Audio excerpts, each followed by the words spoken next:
లాంపార్డ్ లో ఒక అబ్బాయి మాట్లాడుతున్న ప్రతిదీ కూడా ఆయన ఇన్ఫ్లుయెన్స్ చేసిన ప్రతి సినిమా ఇంగ్లీష్ సినిమా. ప్రూవ్ చేయాలనుకుంటే ప్రతి ఫిల్మ్ ఆస్పిరెంట్ కి తెలిసిన ఒకే ఒక పేరు అజయ్ వేగేష్ణ. సింపుల్ గా చెప్పాలంటే ఐఎమ్ క్యూరియస్ క్యాట్. నేను ఏది చేస్తే నేను అందులో ఉండను. అక్కడి నుంచి మొదలు సినిమా అనేది మీకు ఎంత అందంగా పరిచయం అయింది సార్? ఎవరన్నా ఇంటికి వస్తే చుట్టాలు మీరు బయట చూసారా? లేదు, అది చూడాలి. మీరు చూడకపోతే ఎలాగైనా తీసుకెళ్ళిపోయాను. మనీ గురించి చెప్తారు, మ్యారేజ్ గురించి చెప్తారు, విమెన్ గురించి చెప్తారు. Life is all about you versus you and one of the you must die. Cinema గురించి ఎంత మాట్లాడినా ఒక ఎన్సైక్లోపీడియాలా కనబడతారు. మీరు ముందే అనుకున్నారా లేకపోతే ఇదంతా అలా జరిగిపోతుందా? మీరు అడిగిన క్వశ్చన్ కి కారణం ఫాదర్ కుర్చీలో కూర్చుని ఒక చేతిలో సిగరెట్ ఒక చేతిలో పుస్తకం ఉండేది. Use to read a lot. Rose dies అనే బుక్ మా ఇంట్లో లేకపోతే అసలు అటు సైడ్ పోయిటరీ రాయాలని కూడా నాకు ఉండేది. ఒకటే అని చెప్పారు ఏంటంటే, you want to become pot maker, that is also fine, but become the best pot maker in our. Cinema is something beyond cinema. సినిమాకి వెళ్తున్నాం, సినిమా చూడబోతున్నాం అన్న ఫీలింగే much more high. Cinema play అయ్యే ముందు కొన్ని సౌండ్స్ వస్తాయి. ఆ రీల్ ప్లేయింగ్ లో ఆ సౌండ్స్ చాలా ఎగ్జైటింగ్ ఉంటాయి. ఎందుకంటే ఎందుకు సినిమాకి ఎక్స్పైరీ డేట్ మన లైఫ్ లో లేదు? పులి అంత స్ట్రెంత్ లేదు, పావులాగా విషయం లేదు, గుర్రంలా పరిగెత్తలేడు, చేపలాగా ఏదలేడు. కానీ ఇవన్నీ కలిపిన ఒకే ఒక్కటి బ్రెయిన్. స్లీప్ లోనే పుడతాం, స్లీప్ లోనే బతుకుతాం, స్లీప్ లోనే చనిపోతాం. Almost 90% of the people they don't know what life is or they don't know what life can be. మన సినిమా నుంచి బయటకు వచ్చి ఆ ఎమోషన్ గురించి మాట్లాడు. సలార్లు ఫైట్ ఎందుకు మాట్లాడుకుంటాం? సో ఆ ఎమోషన్ అనేది, if you are the wisest man in the room then you are in the wrong. ఎవరితో ఉంటున్నాం, ఎక్కడ ఉంటున్నాం, ఏ పని చేస్తున్నాం చాలా ఇంపాక్ట్ చేస్తాం. ఒకటి ఇలా వస్తే క్రిమినల్ అయిపోతుంది, కానీ కొంచెం ఆడ ఎటైపు వెళ్తే ఆర్టిస్ట్. సినిమా లైఫ్ స్పాన్ అనేది ఎలా డిసైడ్ అవుతుంది? 100 స్క్రీన్ ప్లే బుక్స్ చదివి కూర్చొని రాసిన క్లాసిక్ తీస్తారని గ్యారెంటీ. ఇప్పుడు సందీప్ గారు ఆయన స్క్రీన్ ప్లే బుక్స్ ఏం చదవలేదు. ఆర్ట్ కోసం ఏది అటు వచ్చినా దాన్ని పక్కన పెడతారు. 15 minutes లాగ్ పెట్టాను, లేకపోతే సినిమా చాలా బాగుంది. లాగ్ అన్నదే అసలు దాని మీద ఒక 2 hours పాడ్కాస్ట్. డైరెక్టర్ కనుక ఒక స్పాంజ్ లాగా ఉండి is open for suggestions. Cinema చాలా ఇంప్రూవ్ అవుతుంది. ట్రైలర్ రిలీజ్ అవగానే ఒక బయట తీసుకోండి. నేను ట్రైలర్ చూసినప్పుడే అనుకున్నాను రా, creativity is equal to innocence plus intelligence plus imagination. నాకు అది వచ్చి ఉండొచ్చు, కానీ నువ్వు చెప్పలేదు. అది ఇంపార్టెంట్. రాజమౌళి కాంపిటీషన్ ఉందా, సందీప్ గారు ఉందా? Any person who goes deep inside and tell stories which are him, then there is no competition. Hello Ajay sir, welcome to our show Stories by Manstars. I'm really excited sir, ఎందుకంటే ఒక cinema గురించి ఎంత మాట్లాడినా ఒక ఎన్సైక్లోపీడియాలా కనబడతారు మీరు. మీ interviews కానీ లేకపోతే మీరు నార్మల్ వర్క్ షాప్స్ లో కానీ. నాకు ఎప్పుడు మిమ్మల్ని చూస్తే ఏమనిపిస్తుంది అంటే సార్, ఒక ప్రూవెన్ ఫిల్మ్ టెక్నీషియన్ గురించి సినిమా తీసిన తర్వాత అందరికి తెలుస్తుంటుంది, బట్ ఒక ప్రూవ్ చేయాలనుకుంటే ప్రతి ఫిల్మ్ ఆస్పిరెంట్ కి తెలిసిన ఒకే ఒక పేరు అజయ్ వేగేష్ణ. ఒక బొమ్మలాట ద్వారా కావచ్చు, మీ వర్క్ షాప్ ద్వారా కావచ్చు, మీ పాడ్కాస్ట్ ద్వారా కావచ్చు, ఏదో ఒక దగ్గర మైన్యూట్ గా అయినా ఆయన ఇన్స్పైర్ చేసి వదులుతారు sir. Such a great thing. But ఈ జర్నీ అంతా మీరు ముందే అనుకున్నారా లేకపోతే ఇదంతా అలా జరిగిపోతుందా ప్లేసెస్ లో? అలా అనుకుని జరిగిపోతే I think that's not life. అంటే నా జర్నీ గురించి చెప్పాలంటే బ్రీఫ్ గా, చిన్నప్పటి నుంచి I use to write poetry a lot. English poetry, Telugu అంతగా వచ్చేది కదా చిన్నప్పుడు. సో ఇంగ్లీష్ పోయట్రీ రాసుకునేవాడిని, అలాగే వెళ్ళిపోయింది. ఏది ఎగ్జైట్ చేసినా దాని మీద ఒక పోయం రాయటం. ఒక నేచర్లో ఒక వర్షం వచ్చింది ఒక పోయం, లేదా ఒక బర్డ్ కనిపించింది ఒక పోయం, లేదా ఫ్రెండ్ బర్త్డే, అందరూ ఎవరైనా గిఫ్ట్ ఇస్తే నేను సరదాగా అతని మీద పోయం రాయటం, ఇదే తెలుసు. సో అది అప్పుడే చిన్నప్పుడే, తర్వాత లేదు అసలు. సో తర్వాత రెగ్యులర్గా సాఫ్ట్వేర్ ఇంజనీర్ అయ్యాను. గూగుల్లో జాబ్, శాలరీ అంత బాగుంది. కానీ at the end of the day మనం పడుకునేటప్పుడు there will be some conflict కదా. There is just one life, what's the point? అంటే I'm not satisfied with software stuff. So ఏం చేయాలి, ఒక్కటే లైఫ్ అన్న కాన్ఫ్లిక్ట్తో మొదలైంది. నేను ఏది చేస్తే నేను అందులో ఉండను అనే జర్నీ అక్కడి నుంచి మొదలైంది. అంటే so you should be mindless కదా. ఆ వర్క్ ఎప్పుడైందో తెలియకూడదు, ఎన్ని అవర్స్ అయిందో తెలియకూడదు. బేసిక్గా మీరు ఉండకూడదు అందులో. మీరు మాయమైపోతే మీ వర్క్ ఉండదు. అంటే ఆర్ట్కి వర్క్కి తేడా ఏంటంటే, when the person becomes invisible that is art. So when అతను కనిపిస్తే అది వర్క్ అయిపోతుంది. సో అది ఏముంది నాకు నాలో అని చూసుకుంటే నాకు చిన్నప్పుడు పోయిటరీ రాసుకున్నాం అని అది ఒక్కటే తెలుసు. సో దాని నుంచి ఏం చేయొచ్చు, ఏం ఎక్స్ప్లోర్ చేయొచ్చు అంటే అక్కడి నుంచి ఐ స్టార్టెడ్ కంటెంట్ రైటింగ్. అంటే డైరెక్ట్ క్రియేటివ్ రైటింగ్ అంటే నాకు ఐడియా లేదు అసలు, ఎలా రాయాలి ఏంటి. సో నాకెవరు నేర్పలేదు, ఇట్స్ సెల్ఫ్ టాట్, కొంచెం కొంచెం అలా సినిమాలు చూసి నేర్చుకోవడం. సో ఫస్ట్ కంటెంట్ రైటింగ్ వచ్చా, అంటే లాట్ ఆఫ్ వెబ్సైట్స్కి కంటెంట్ రైటింగ్, మార్కెటింగ్ మెటీరియల్ ఉంటుంది కదా కంపెనీస్కి, బ్రోషర్స్ అవ్వచ్చు, వెబ్సైట్లో కంటెంట్ అవ్వచ్చు, లేదా ప్రొడక్ట్ డిస్క్రిప్షన్స్ అవ్వచ్చు. సో అవన్నీ చేసేవాడిని. అలాంటి నుంచి స్లోగా పూరి జగన్నాథ్ గారి దగ్గర, అక్కడ ఆయనతో ఫస్ట్ ట్రావెల్లో బుడ్డా హోగతేరా బాబు, అంటే ఫుల్ టైమ్ ఇంటూ రైటింగ్ వచ్చింది ప్రశాంత్ వర్మ గారి తర్వాత మల్లేశం, పొలి శెట్టి అండ్ మంగళవారం. బ్యూటిఫుల్ జర్నీ సార్, చెప్పుకుంటుంటే చాలా ఇంట్రెస్టింగ్ ఉంది టాప్స్ అండ్ సార్. బట్ మీరు మాట్లాడుతూ ఉంటే ఎవరికన్నా చిన్నప్పటి నుంచి సినిమా అనేది మనం అందరం కూడా అడాప్ట్ చేసుకుంటుంటే చూస్తే ఎంజాయ్ చేస్తుంటాం. బట్ సినిమా మీద, ఆ క్రాఫ్ట్ మీద మనకి నాలెడ్జ్ అనేది 1 డేలో రాదు సార్. సో మీరు పోయిట్ రాశారు, అదన్నీ చేసిన ఫిజికల్ గా మీరు ఆ పోయమ్స్ ని వాటన్ని దూరం పెట్టినా మెంటల్ గా ఎప్పటికప్పుడు దాన్ని అలా అబ్జర్వ్ చేస్తూనే ఉన్నారేమో సార్. అంటే ఇంట్రెస్ట్ అండి అంతే. అంటే ఇప్పుడు వాట్ ఎవర్ మీరు నా పాడ్కాస్ట్ లో చూస్తుంటే అవన్నీ చిన్నప్పుడు నేను చదువుకునే లేదా అబ్జర్వ్ చేసినాయి. మీరు నేచర్ దాని గురించి మాట్లాడుతున్నారేమో అనిపిస్తుంది. సో నేచర్ పాడ్కాస్ట్ అంటే ఇట్స్ నాట్ దట్ ఇప్పుడు కూర్చుని నేచర్ గురించి మాట్లాడుకుని 4 పుస్తకాలు చదివితే వచ్చేది అది. It is like interest, passion towards everything around. సింపుల్గా చెప్పాలంటే ఐఎమ్ క్యూరియస్ క్యాట్ అండి. So I'm curious about anything that interests me. So అలాగా మల్టిపుల్ ఇంట్రెస్ట్. ఓకే సార్, ఇప్పుడు ఈ రోజు ఫిల్మ్ ఆస్పిరెంట్స్ అందరికి అజయ్ గారు ఎంత డీటెయిల్ గా ఎక్స్ప్లెయిన్ చేస్తారో తెలుసు. బట్ మీరు అంత డీటెయిల్ గా మనీ గురించి చెప్తారు, మ్యారేజ్ గురించి చెప్తారు, ఉమెన్ గురించి చెప్తారు. ఇవన్నీ చూస్తుంటే అసలు ఇన్నిట్లోని కూడా మిమ్మల్ని మీరు దొరకట్లేదా? ఇన్నిట్లో ఎలా ఎక్స్ప్లోర్ చేసుకుంటారు? మేబీ నేను అనుకుంటాను దట్స్ వీక్నెస్ అని. ఎందుకంటే I'm not sticking to one thing. ఇప్పుడు మనం వెబ్సైట్ ఓపెన్ చేస్తే మల్టిపుల్ ట్యాబ్స్ ఓపెన్ అవుతాయి. So maybe I need to stick to one thing. సినిమాకి స్టిక్ అయితే సరిపోతుంది. Yes, beautiful sir. Sir cinema అనేది చాలా బ్యూటిఫుల్ ఎమోషన్ సార్. చిన్నప్పటి నుంచి కూడా మనం చాలా సెలబ్రేట్ చేసుకుంటూ టిల్ ద డేట్ ఎంజాయ్ చేస్తూ ఉంటాం. బట్ క్రిటిక్ గా మారినప్పుడు, ఒక టెక్నీషియన్ గా మారినప్పుడు అందులో మిస్టేక్స్ కానీ లేదా అందులో డ్రాబ్యాక్స్ అది కూడా మొదలు. బట్ మీ లైఫ్ లో సినిమా అనేది మీకు ఎంత అందంగా పరిచయం అయింది సార్? మీకు ఏమైనా గుర్తుంది? బాగా లిటిల్ కిడ్ గా ఉన్నప్పుడు నేను ఫస్ట్ విన్న సినిమా అయితే మటుకి శివ అన్న సినిమా గురించి చెప్పుకునేవారు. నాకు తెలియదు అప్పుడు, maybe I'm 4 years 5 years something అలాగా. అందరూ చర్చించుకునేవారు ఇంట్లో కానీ లేదా పక్కన కానీ. అప్పుడులో మనకి డివిడీలు కాదు, క్యాసెట్స్ వచ్చి కదా, అవి ప్లే చేస్తుంటే ఆ సినిమా ప్లే చేసేవారు. తర్వాత గీతాంజలి ఒకటి. ఎర్లియర్ నాకు వినిపించిన పేర్లు అప్పుడులో ఆర్జీవి అని, రామగౌడ్ ఏం తెలియవు. శివ అంట చైన్ తీస్తాడంట సంథింగ్, అది వినిపించింది. అప్పుడు సినిమా చూసి ఆ మెమరీస్ ఏం లేవు.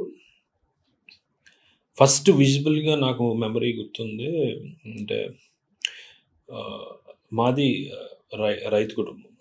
Father is into farming, dairy farm ఉండేది, అలాగే పొలం ఉండేది అనమాట. సో మాకు ఏదన్నా పని చేస్తే కానీ రివార్డ్ ఉండేది కాదు. సో ఏదర్ పొద్దున్నే లేచి ఆ డైరీ ఫామ్లో గేదెల్ని అంతా ఇది చేసి, అది క్లీన్ చేసి, పాలు బితికి, వాట్ ఎవర్ ఏదో చేస్తే ఏదో రివార్డ్ ఉండేది అనమాట. సో అదే పని ఉండేది. అలాగే ఒకసారి పొలం నాటుతారు కదా, నారు. సో ఆ ప్యాడీ ఫీల్డ్లో అదంతా నాటితే నేను మా ఫ్రెండ్స్ అందరూ కలిసి నాటామన్నమాట మా పొలంలో. అప్పుడు ఫస్ట్ టైం సంథింగ్ ఎంతో మనీ ఇచ్చారు, బాగా చేశారని. అప్పుడు నాకు విజిబుల్ మెమరీలో అది ఉంది యాక్చువల్గా. సో ఆ డబ్బు పట్టుకుని మేము వేంపాడు, మాది ఊరు చిన్న పల్లెటూరు, వేంపాడు నుంచి భీమవరం ఒక 3 kilometers వెళ్ళాం, నడిచి వెళ్ళి అక్కడ థియేటర్లో చూసాం మూవీ. అంటే విజిబుల్గా గుర్తుంది అది. I think the movie is the willow అని ఒక మూవీ అనమాట, హాలీవుడ్ మూవీ. చాలా బాగుంటుంది actually, adventurous movie the willow అని. అది మరి అది ఎన్నో రిలీజ్ మనకు తెలియదు, బట్ అది ఫస్ట్ ఎక్స్పీరియన్స్ అయితే అది. తర్వాత నేను బాగా ఎక్కువ థియేటర్కి వెళ్ళి విపరీతంగా చూసింది మటుకి ఇప్పటికీ హైయెస్ట్ నెంబర్ ఆఫ్ టైమ్స్ ఒక థియేటర్కి వెళ్ళి మూవీ చూసింది టైటానిక్. 25 times చూసాను అనమాట. 25 times థియేటర్లోనే. ఇంకా అది అంటే ఎంత ఎగ్జైట్మెంట్ అండి టైటానిక్. సినిమా చూసి వచ్చి ఆ డైలాగ్స్ రాసేసుకునేవాళ్ళు అనమాట. ఆ డైలాగ్స్ రాసేసుకుని నాకు తెలియదు అది అదో ఎగ్జైట్మెంట్ అంతే. డైలాగులు ఎందుకు రాస్తున్నాను నాకు తెలియదు. సో ఎవరన్నా ఇంటికి వస్తే చుట్టాలు మీరు టైటానిక్ చూసారా, లేదు అది చూడాలి, మీరు చూడకపోతే ఎలాగని తీసుకెళ్ళిపోయాను. సో ఎవరు వచ్చినా, పిన్ వచ్చినా లేదా కజిన్స్ వచ్చినా ఎవరు వచ్చినా, సో టైటానిక్ అనేది చాలా ఇన్ఫ్లుయెన్స్ చేసింది. జేమ్స్ కెమెరాన్, అలా ఎర్లియర్ ఇన్ఫ్లుయెన్స్లు అయితే అవి. తర్వాత వచ్చాక చాలా మూవీస్ ఇన్ఫ్లుయెన్స్ చేసినాయి. అంటే రిషికేష్ ముఖర్జీ ఆనంద్ అనే మూవీ, హిందీది, చాలా బ్యూటిఫుల్ మూవీ అదొకటి. ఇటాలియన్ మూవీ ఒకటి ఉంటుంది, లైఫ్ ఈజ్ బ్యూటిఫుల్ అని, టూ గుడ్ అసలు. అంటే it's like heart warming story. అది ఖచ్చితంగా మీరు చూడకపోతే అదొకటి. అండ్ తర్వాత బిల్లీ వైల్డర్ నన్ను బాగా ఇన్ఫ్లుయెన్స్ చేసాడు, ఫిల్మ్ మేకర్ బిల్లీ వైల్డర్ అని. ఆయన ఏ సినిమా అయినా, సమ్ లైక్ ఇట్ హార్ట్ అని, ఇంకా 1, 2, 3 అని, ది అపార్ట్మెంట్ అని, ఇంకా చాలా ఉంటాయి.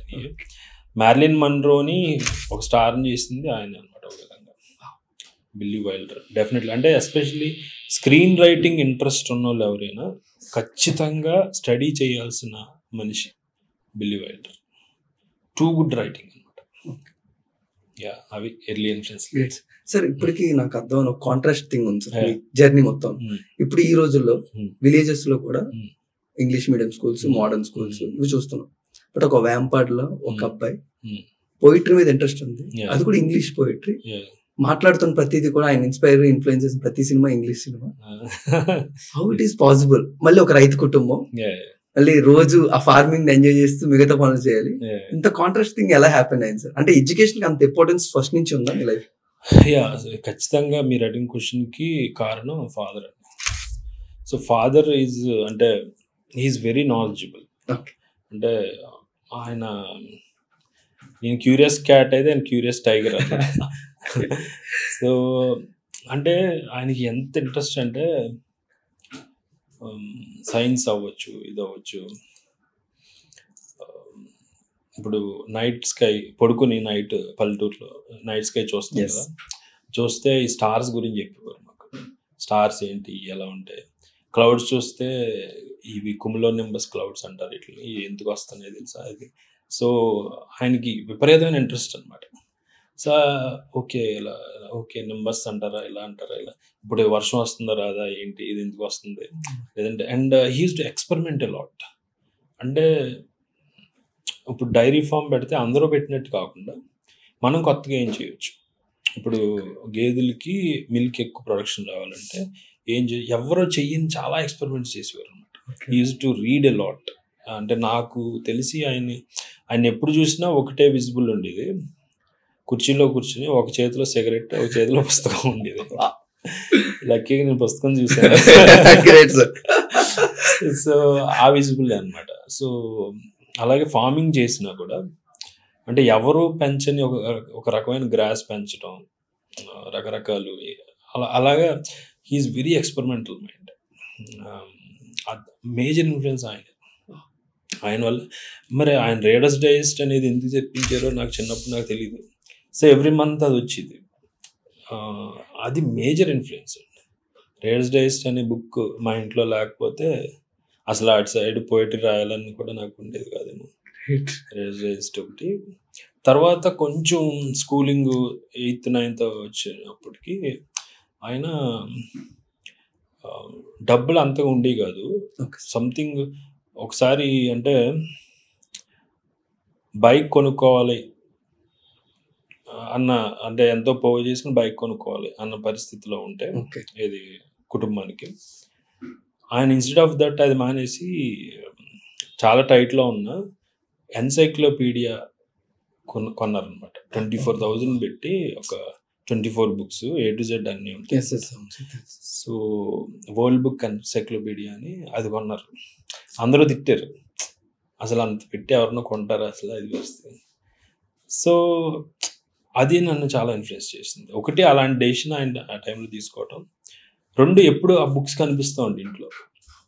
సో ఎన్సైక్లోపీడియాలో ప్రతి దాని గురించి ఉంటుంది, ఇంకా ఎవ్రీథింగ్. అది కూడా ఇన్ఫ్లుయెన్స్ చేసింది. ఒకటి Reader's Digest magazine and encyclopaedia.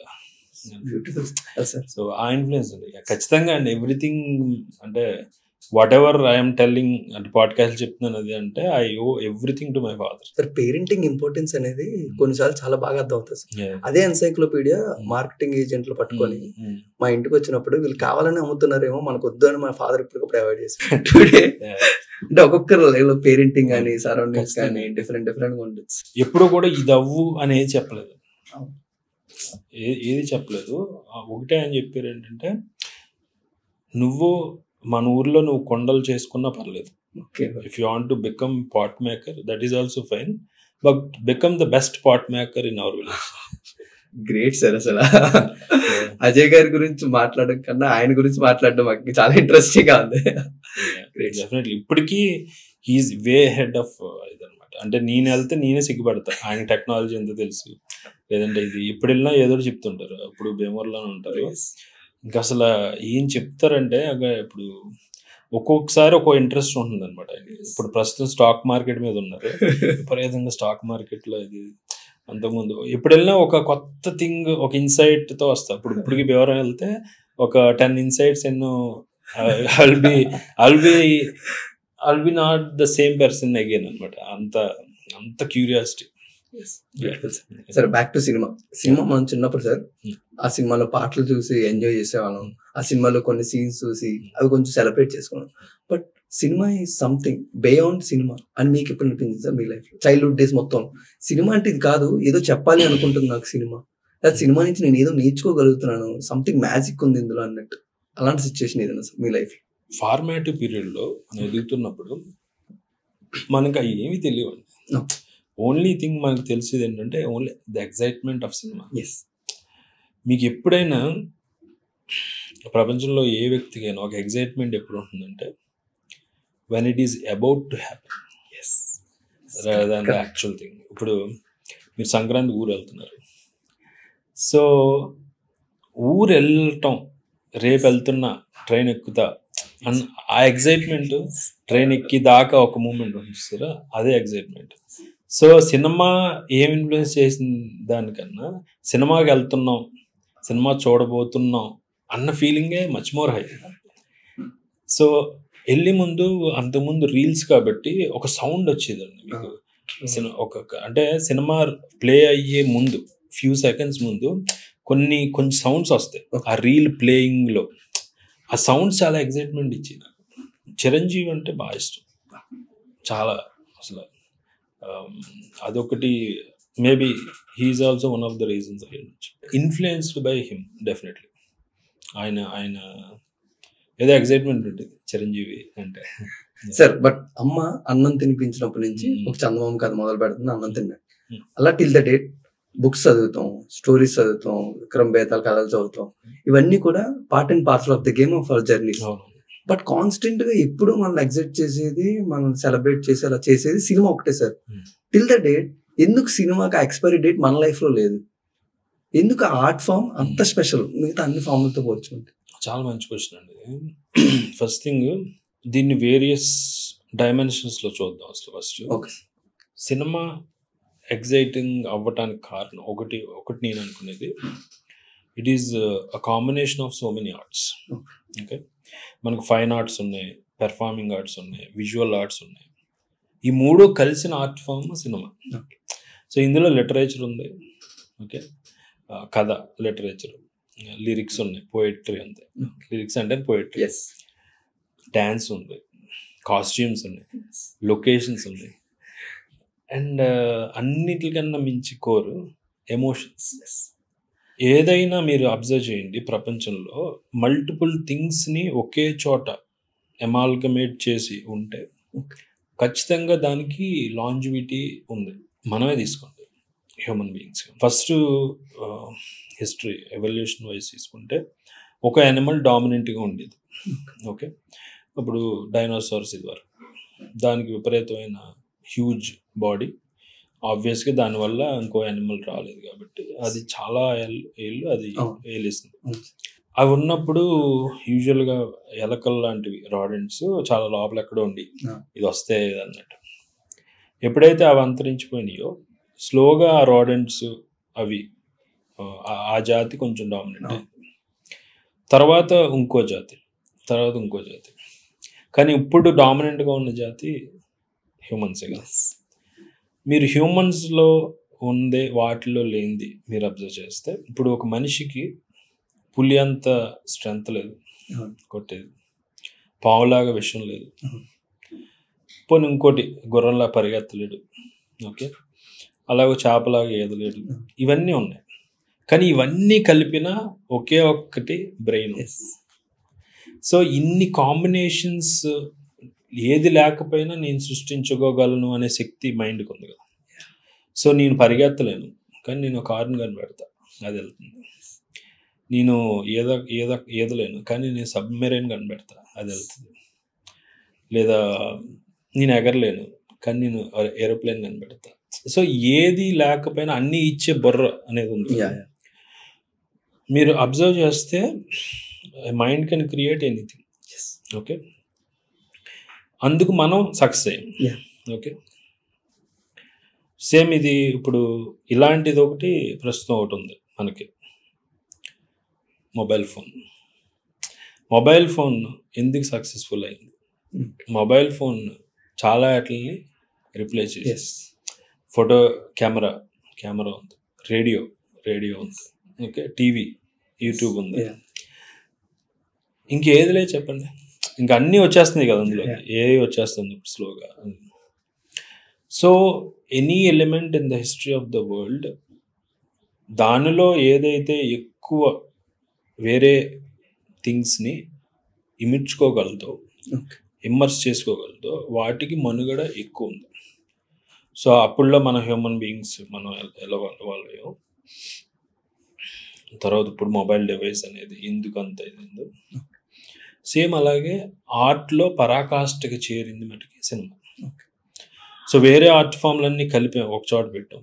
ఆబ్వియస్గా దానికి ప్రతి వాళ్ళకి ఏదో ఒకటి కావాల్సింది దొరుకుతుంది. మొబైల్ ఫోన్ ఎవరో ఎందుకు వదలలేదంటే ప్రతి వాళ్ళకి వాళ్ళకి ఏం కావాలో అది దొరుకుతుంది. సో సినిమాలో ఇప్పుడు సినిమా గురించి మాట్లాడితే ఎవరైనా ఓన్లీ ఒక ఎలిమెంట్ గురించి మాట్లాడరు, లిరిక్స్ గురించి చర్చలు జరుగుతాయి. సీతారామ శాస్త్రి గారు ఎందుకు అలా రాశారు తెలుసా? సో అంటే పొయిటిక్ ఇది వాళ్ళకి అది సాటిస్ఫాక్షన్. ఇప్పుడు సమ్ ఎమోషన్ ఏదో ఉంది, మన సినిమా నుంచి బయటకు వచ్చి ఆ ఎమోషన్ గురించి మాట్లాడతాం. ఆ సీన్లో ఆడు ఇలా లెగిసి ఇలా కొట్టాడు, సలార్లో ఆ కాటేరం ఫైట్, సో ఎందుకు మాట్లాడుకుంటాం? సో ఆ ఎమోషన్ అనేది ఒకరికి ఇష్టం, ఇంకొకరు గ్రాఫిక్స్ ఇష్టం ఉండొచ్చు, వాళ్ళు అది మాట్లాడతారు. ఇంకొకరు ఓన్లీ సాంగ్ పాట, ఇంకొకరు ఓన్లీ డ్యాన్స్. సో ఇన్ని ఉన్నప్పుడు ఆబ్వియస్గా దానికి ఇంకా మరణం లేదు కదా. అంటే it is the highest form of art అని నా ఫీలింగ్. అందుకే అంత ఎగ్జైట్ చేస్తుంది, అందుకే దానికి ఇంకా చావైతే లేదు. సార్ అంటే నాకు ఒక డౌట్ సార్, ఇప్పుడు నేను చాలా మంది ఫిల్మ్ ఆస్పిరెంట్స్ అని కలిసాను సార్, అలాగే ఫిల్మ్ స్కూల్స్ లో చదువుకున్న వాళ్ళందరికీ ఏ టెక్నాలజీని ఎలా యూజ్ చేయాలి, ఏ ఫ్రేమ్ని ఎలా, ఇవన్నీ చాలా బాగా నేర్పిస్తున్నారు సార్ వాళ్ళు నేర్చుకున్న దాంట్లో. అలాగే నేను ఒక 2-3 ఫ్రెండ్స్ కలిసి అసలు సినిమా హిస్టరీ ఏంటి, సినిమా చరిత్ర ఏంటి, అసలు మాయాబజార్ లాంటి సినిమా అప్పట్లో ఆ విఎఫ్ఎక్స్ కానీ ఆ గ్రాఫిక్స్ ఎలా యూజ్ చేశారు, ఇవి అడిగారా, ఇవి ఎప్పుడైనా చెప్పారంటే ఎవరు మాకు చెప్పట్లేదు. బట్ అంటే సినిమా స్టార్టింగ్ పునాది ఎవరో చెప్పకుండా సినిమా తర్వాత ఎలా తీయాలి, తర్వాత ఎన్ని ఫ్లోర్లు కట్టాలి, ఇవన్నీ చెప్తున్నారు కదా సార్. బట్ ఇది ఎంతవరకు డ్రాబ్యాక్ సార్? హిస్టరీ తెలుసుకోవటం మంచిదే.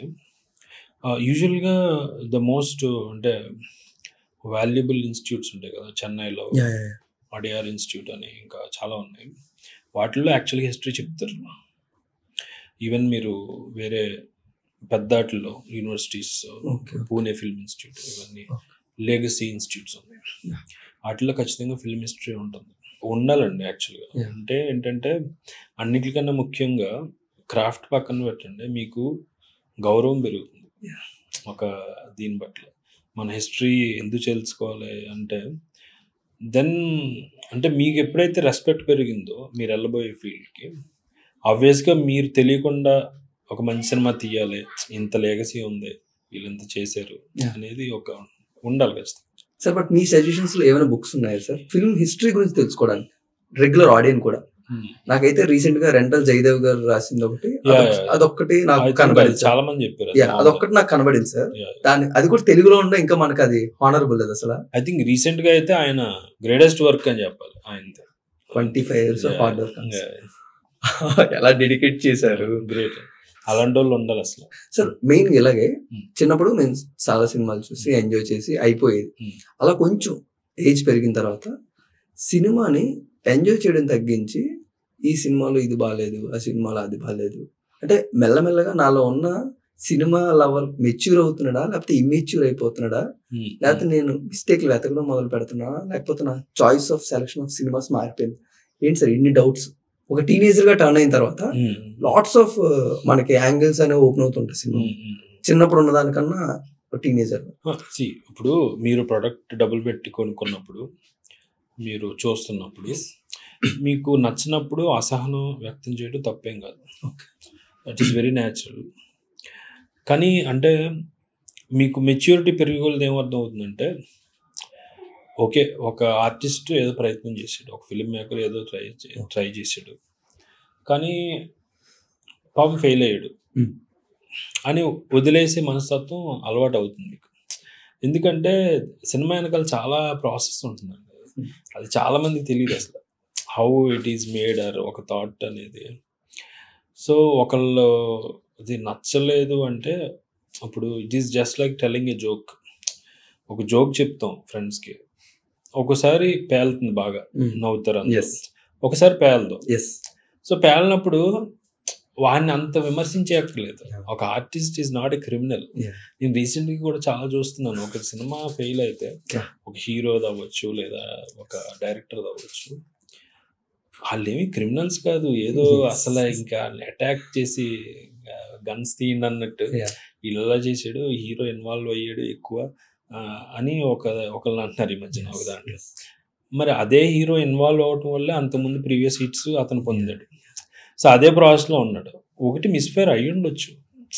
సో సరదాగా ఫ్రెండ్ ఏదో జోక్ చెప్పాడు, అది ఒక్కోసారి అవ్వదు, ఓకే నెక్స్ట్. ఇప్పుడు ఈవెన్ ప్లేయర్స్ చూడండి, క్రికెటర్స్ అన్ని దాంట్లోనే ఆడలేరు కదా, ఒక్కో దాంట్లో ఒక్కో టైంలో ఫామ్లో ఉంటారు, ఒకసారి ఉంటారు.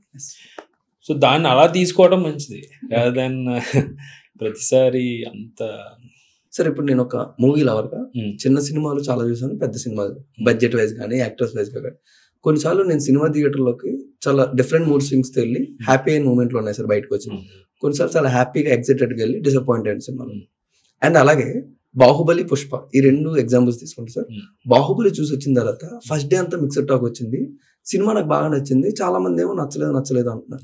అలాగే పుష్ప కూడా ఆ మేనరిజం హార్డ్ వర్క్ చూసిన తర్వాత బయటకు వచ్చిన తర్వాత ఇది అంతగా సెట్ అవుతాను అంటే ఒక ఆడియన్స్ గా నేనేమైనా మిస్టేక్ చేశాను, అసలు నా పర్సెప్షన్ ఎలా ఉండదు సార్ సినిమా థియేటర్లోకి వెళ్ళి సినిమా చూస్తున్నప్పుడు మిగతా వాళ్ళు.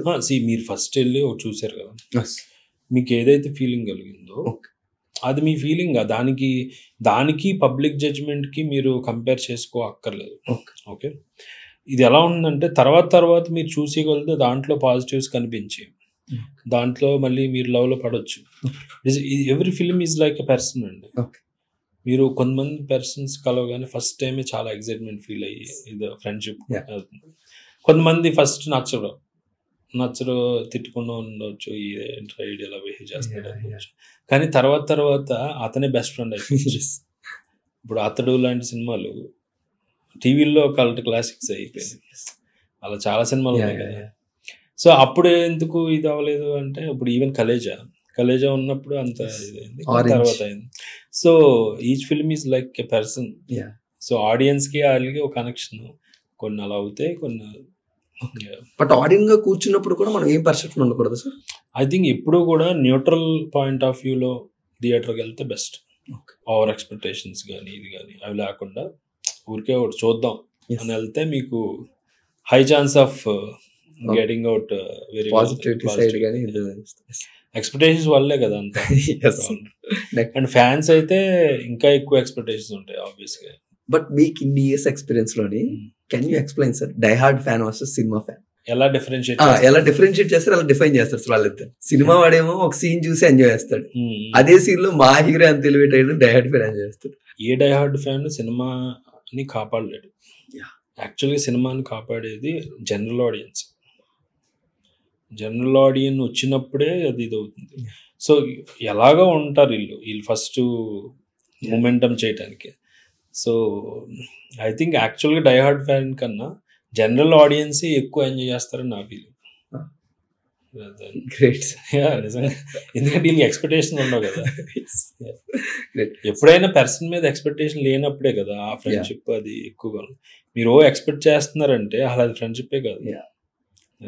అప్పుడు కొంచెం ప్యూరెస్ట్ ఫామ్ లో ఉంటుంది సార్, ఎక్స్పెక్టేషన్స్ లేదు. సార్ ఇంత కల్స్ గురించి కొన్ని మాట్లాడారు కదా సార్, కలేజా ఇవన్నీ టీవీస్ లోకి వచ్చిన తర్వాత బ్యూటిఫుల్ గా రీవాచబుల్ సినిమాస్ ఇవన్నీ కూడా. బట్ ఆ టైంలో వీటన్నిటిని ఆడియన్స్ ఫ్లాప్ చేశారు. బట్ ఇప్పుడు ఒక డౌట్ ఏంటంటే సార్, అప్పుడు ఆ టైంకి డైరెక్టర్స్ ఓవర్ టైం అంటే వాళ్ళ ముందు అయిపోయారా, ఆడియన్స్ ముందు అయిపోయారా, ఎవరు లేట్ అయ్యారా, అసలు ఏం ప్రాబ్లమ్స్? అలాంటి సినిమాలు ఎందుకు ఆడట్లేదు ఇప్పుడు టీవీలో, ఎందుకు రీవాచబుల్ గా అయిపోతుంది? అంటే ఏదైనా మీరు హిస్టరీలో కూడా ఇది జరిగిందండి. ఇప్పుడు జంగీజ్ ఖాన్ అని మీరు విన్నారా? ఆయన ఒక మంగోలియన్ ఎంపరర్. జంగీజ్ ఖాన్ గురించి మీరు హిస్టరీ చదివితే అతన్ని ఆరాధించేసిన టైం ఒకటి ఉంటుంది. అందరూ వాళ్ళ కింగ్డమ్ అందరూ ప్రజలందరూ వాడిని ఆరాధించారు. ప్రపంచం అంతా ఆయన హేట్ చేసింది. ఓకే, కొంతకాలం జరిగాక వాళ్ళ ప్రజలు అతన్ని హేట్ చేశారు, ప్రపంచం బాగా మెచ్చుకుంది. మళ్ళీ అతను చనిపోయిన కొంతకాలానికి ఆడెంత గొప్పడో వాళ్ళ ప్రజలు రియలైజ్ అయ్యారు. తర్వాత ప్రపంచం ఏమో ఆడేం కాదని. అంటే చూడండి, ఒక పర్సన్ తాలూకు పెర్సెప్షన్ మారిపోతూ ఉంటుంది సమాజంలో. ఒకప్పుడు మీరు తిట్టుకున్న వాళ్ళు తర్వాత బెస్ట్ ఫ్రెండ్ అయిపోతారు, బెస్ట్ ఫ్రెండ్ తర్వాత ఎనిమి అయిపోవచ్చు, తర్వాత రియలైజ్ అయ్యాక మళ్ళీ the same fate applies to cinema also అనిపిస్తుంది. ఇప్పుడు అది ఎందుకు నచ్చలేదంటే ఆ టైంలో మన mood, mind set, choice, audience, కలెక్టివ్గా ఆడియన్స్ అందరూ కలిపి ఒక వ్యక్తి అనుకోవచ్చు కదా, ఆ వ్యక్తికి ఆ టైంలో అవ్వలేదు అంతే. కానీ తర్వాత చూస్తే అరే ఇలా కాదు, ఇది బాగుంది, చూసికొలుతూ వాళ్ళతో కాన్వర్సేషన్ చేసికొలుతూ టీవీలో అరే ఇది ఎలా మిస్ అయ్యాను అని భలే అనే ఒక ఫామ్ అవ్వచ్చు కదా. సో అదే సినిమాని ఒక పర్సన్గా తీసుకోండి, ఆడియన్స్ కూడా ఒక పర్సన్ తీసుకోండి. మన హ్యూమన్ రిలేషన్షిప్స్లో ఎలాగ ఉంటాయో ఒక ఆర్ట్కి ఒక ఆడియన్స్కి ఉన్న రిలేషన్షిప్స్లో కూడా అలాగే ఉంటాయి. మీరు అంతకుముందు చూడండి, చాలా హేట్ చేసి హీరోని తర్వాత లైక్ చేస్తాం మొదలెడతాం. ఇప్పుడు అంటే వాళ్ళతో ఇంటరాక్షన్ లేదా వాళ్ళలో కొత్త డైమెన్షన్ మనం చూసినప్పుడు, ఫర్ ఎగ్జాంపుల్ చూడండి బాలకృష్ణ గారు, మీరు ఎప్పుడైతే ఆ షో మొదలైందో అన్స్టాపబుల్, అసలు నిజంగా అన్స్టాపబుల్ అయిపోయాయి. నిజంగా సార్ అసలు అంటే ఆయన ఎంత ఇదిగా ఉంటారా, ఇంత సరదాగా ఉంటారా అనేది. అంతకుముందు ఆయన మీద సరదాగా ట్రాల్స్ వచ్చి అవన్నీ తగ్గిపోయినాయి. సో ఆయన మీద పెర్సెప్షన్ మారించండి. ఒక నాన్ ఫ్యాన్ అయిపోయి అలాంటి సందర్భం వచ్చింది కదా.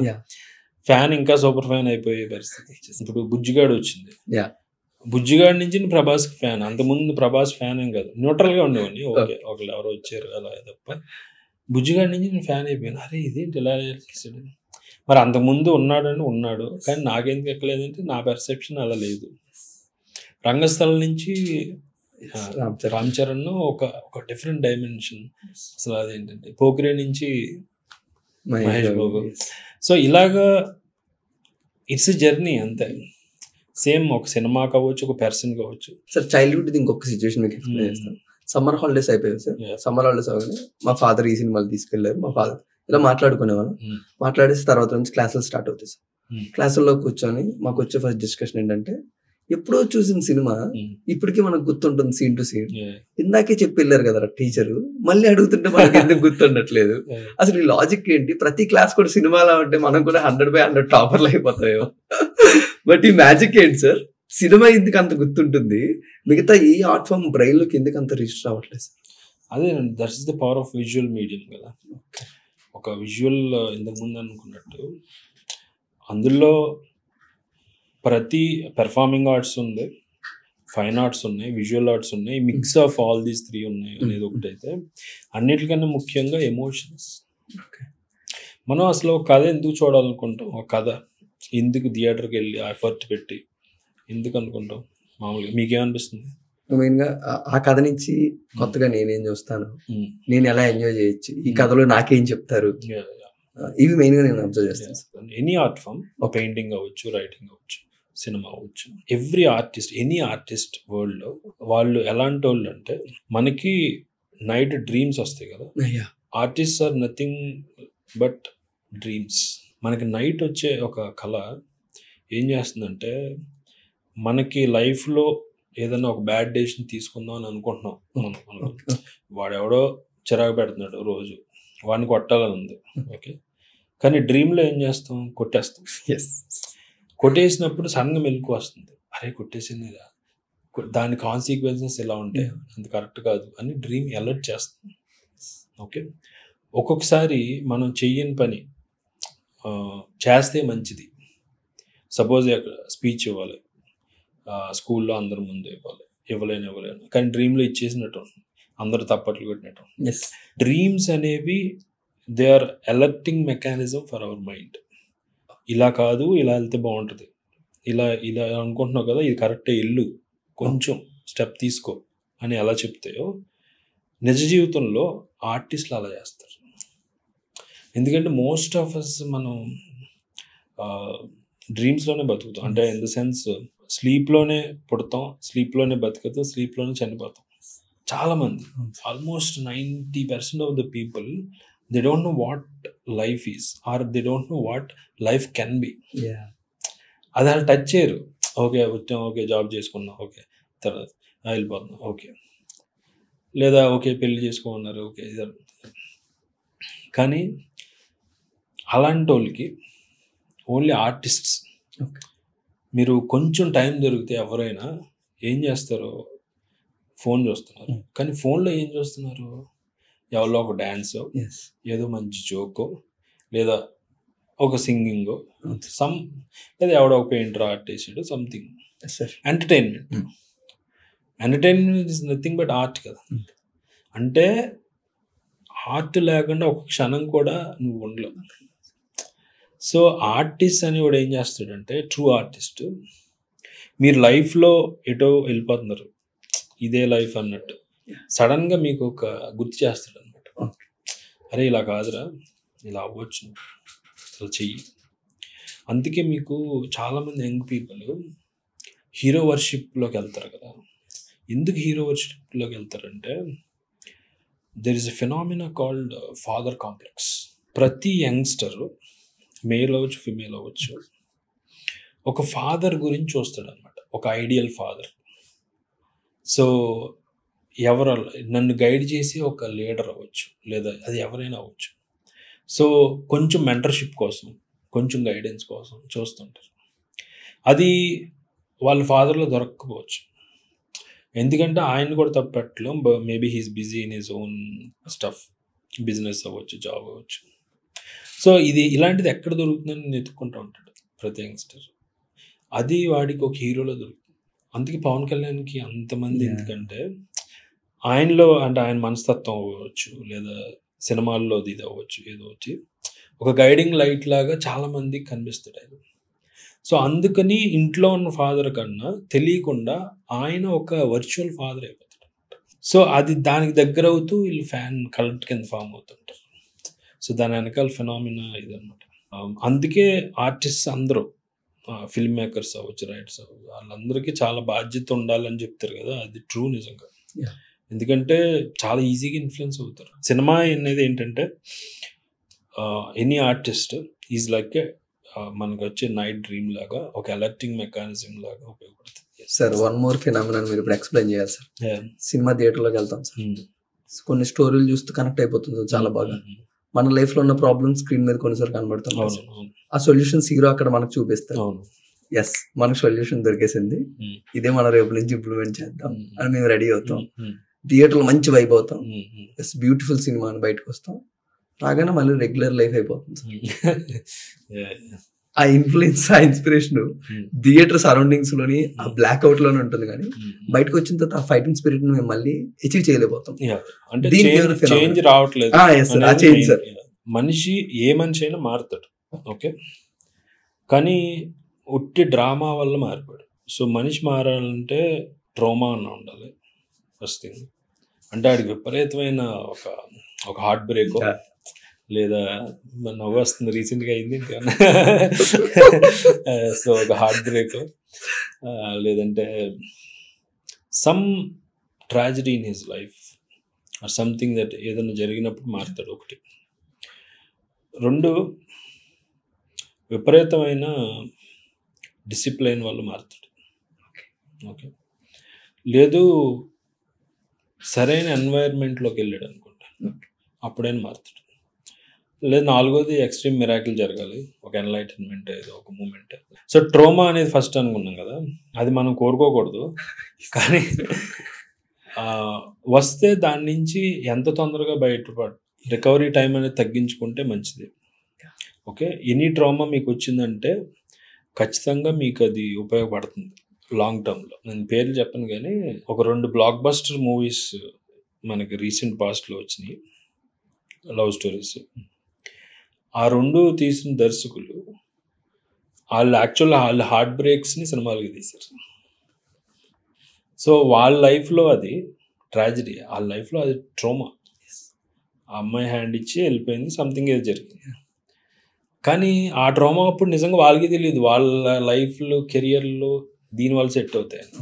వాళ్ళకి జరిగిన ట్రోమానే లవ్ స్టోరీస్ కింద తీశారు వాళ్ళిద్దరు, 2 బ్లాక్ బస్టర్స్. సో అందుకని ట్రాజడీకి టైం యాడ్ చేస్తే కామెడీ అవుతుంది. సో ఆ టైంలో ట్రాజడీయే, కానీ కొంతకాలం గడిచాక దాన్ని అది కామెడీ అయిపోతుంది. అప్పుడులో ఎంత ఏడ్చాను నేను, ఎంత అవసరం లేదు కానీ. అండ్ చాలామంది ట్రోమాలో ఉన్నప్పుడు వాళ్ళకి ఒకటే మేటర్ ఉంటుంది అనమాట. ఒకటి ఇలా వస్తే క్రిమినల్ అయిపోతాడు, కానీ కొంచెం ఆడు ఎటా వెళ్తే ఆర్టిస్ట్ అయిపోతాడు. అంత ఎడ్జ్లో ఉంటారు అనమాట పెయిన్లో ఉన్నప్పుడు. సో ఆ పెయిన్ని పెయింట్ వేసి ఆర్టిస్ట్ అయిపోవచ్చు, లేదు తేడా వస్తే కత్తి పట్టుకుని ఇది అయిపోవచ్చు. సో చాలామంది క్రిమినల్స్ని ఆర్టిస్ట్స్గా మార్చిన అంటే గొప్పతనం అంటే సినిమా కావచ్చు, ఎనీ ఆర్ట్ ఫామ్కి ఉంది యాక్చువల్. మీరు ఇప్పుడు అడిగితే ఎగ్జాంపుల్స్ చాలా ఉన్నాయి.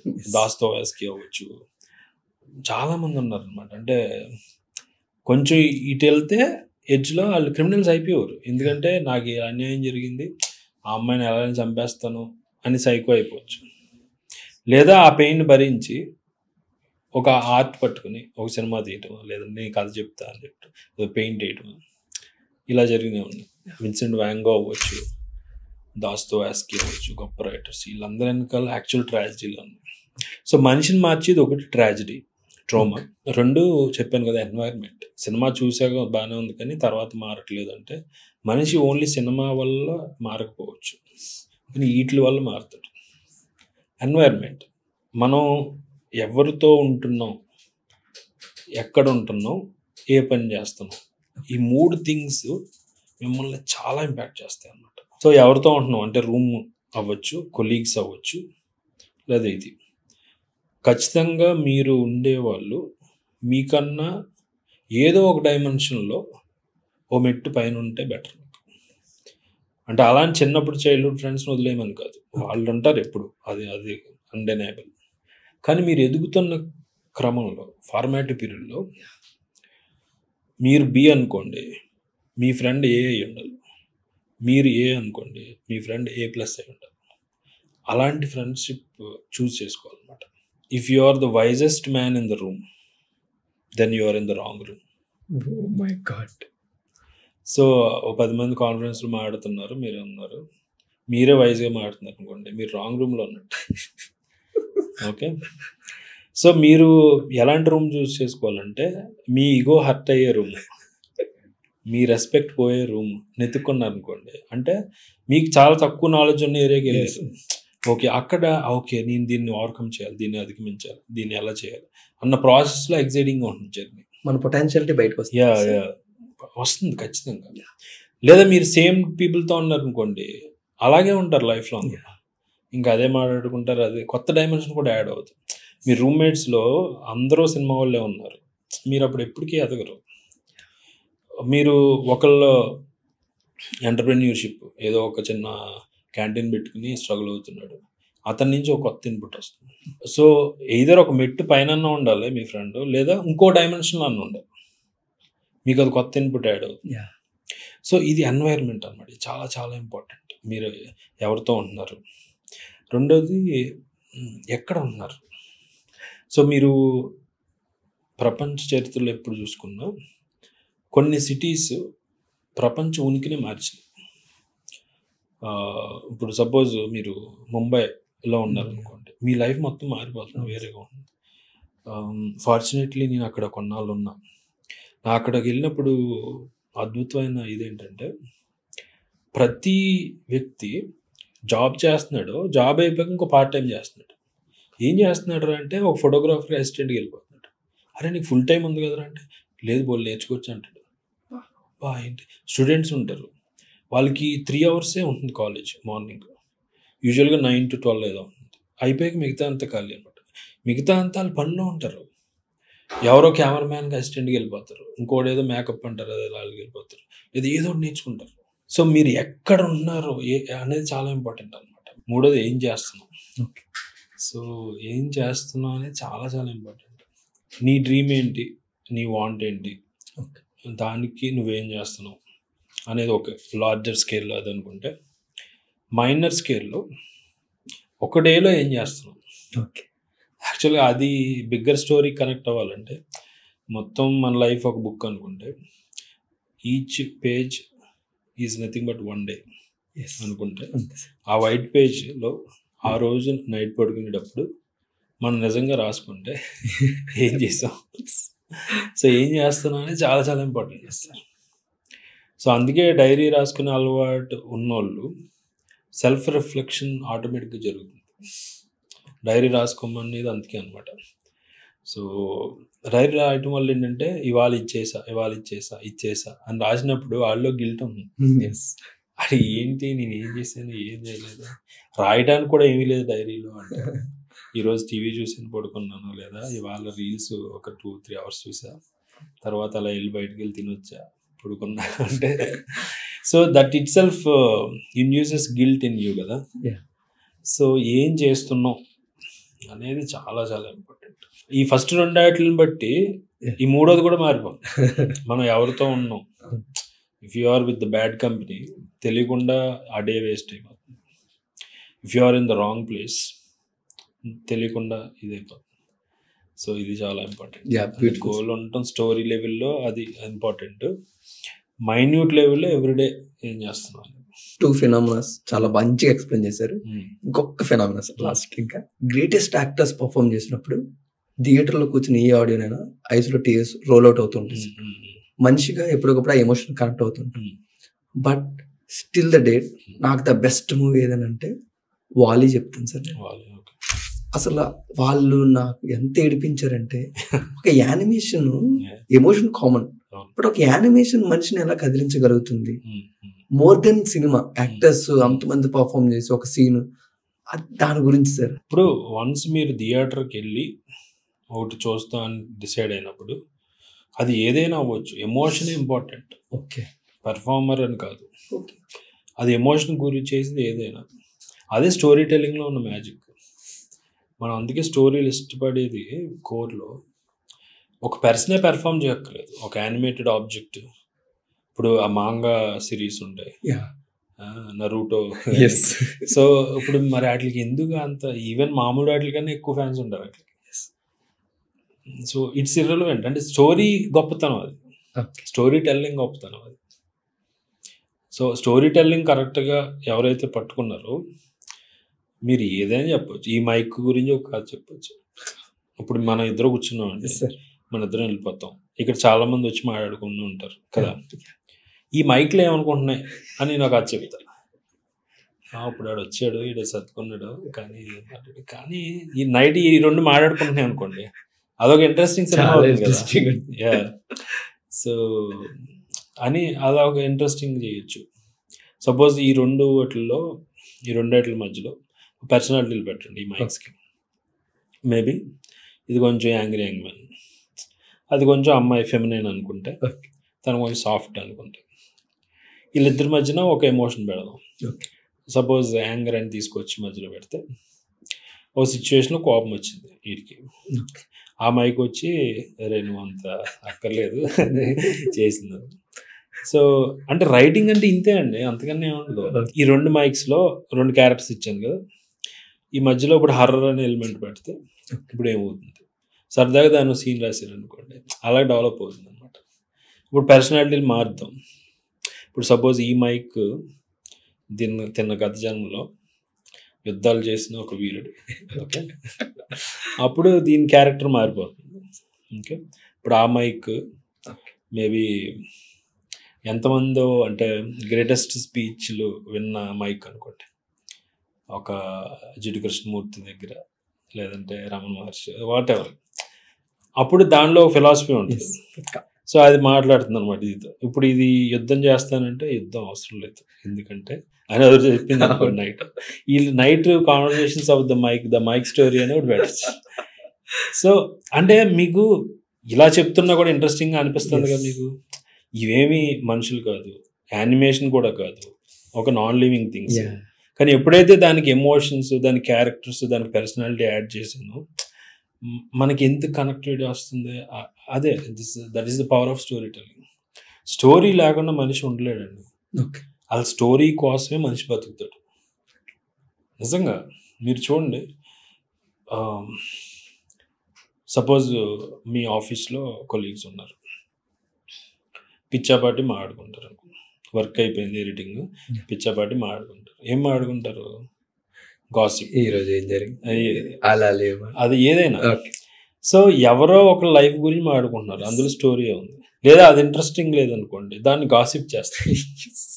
Okay, gossip is the weapon of the week అంటారు అనమాట. ఇది లేజర్ లెవెల్లో మాట్లాడుతున్నాను. ఓకే, బిగ్గర్ స్కేల్లో చూద్దాం. ఒక మనిషి ఏమనుకుంటాడు, బాగా సంపాదించాలి అనుకుంటాడు.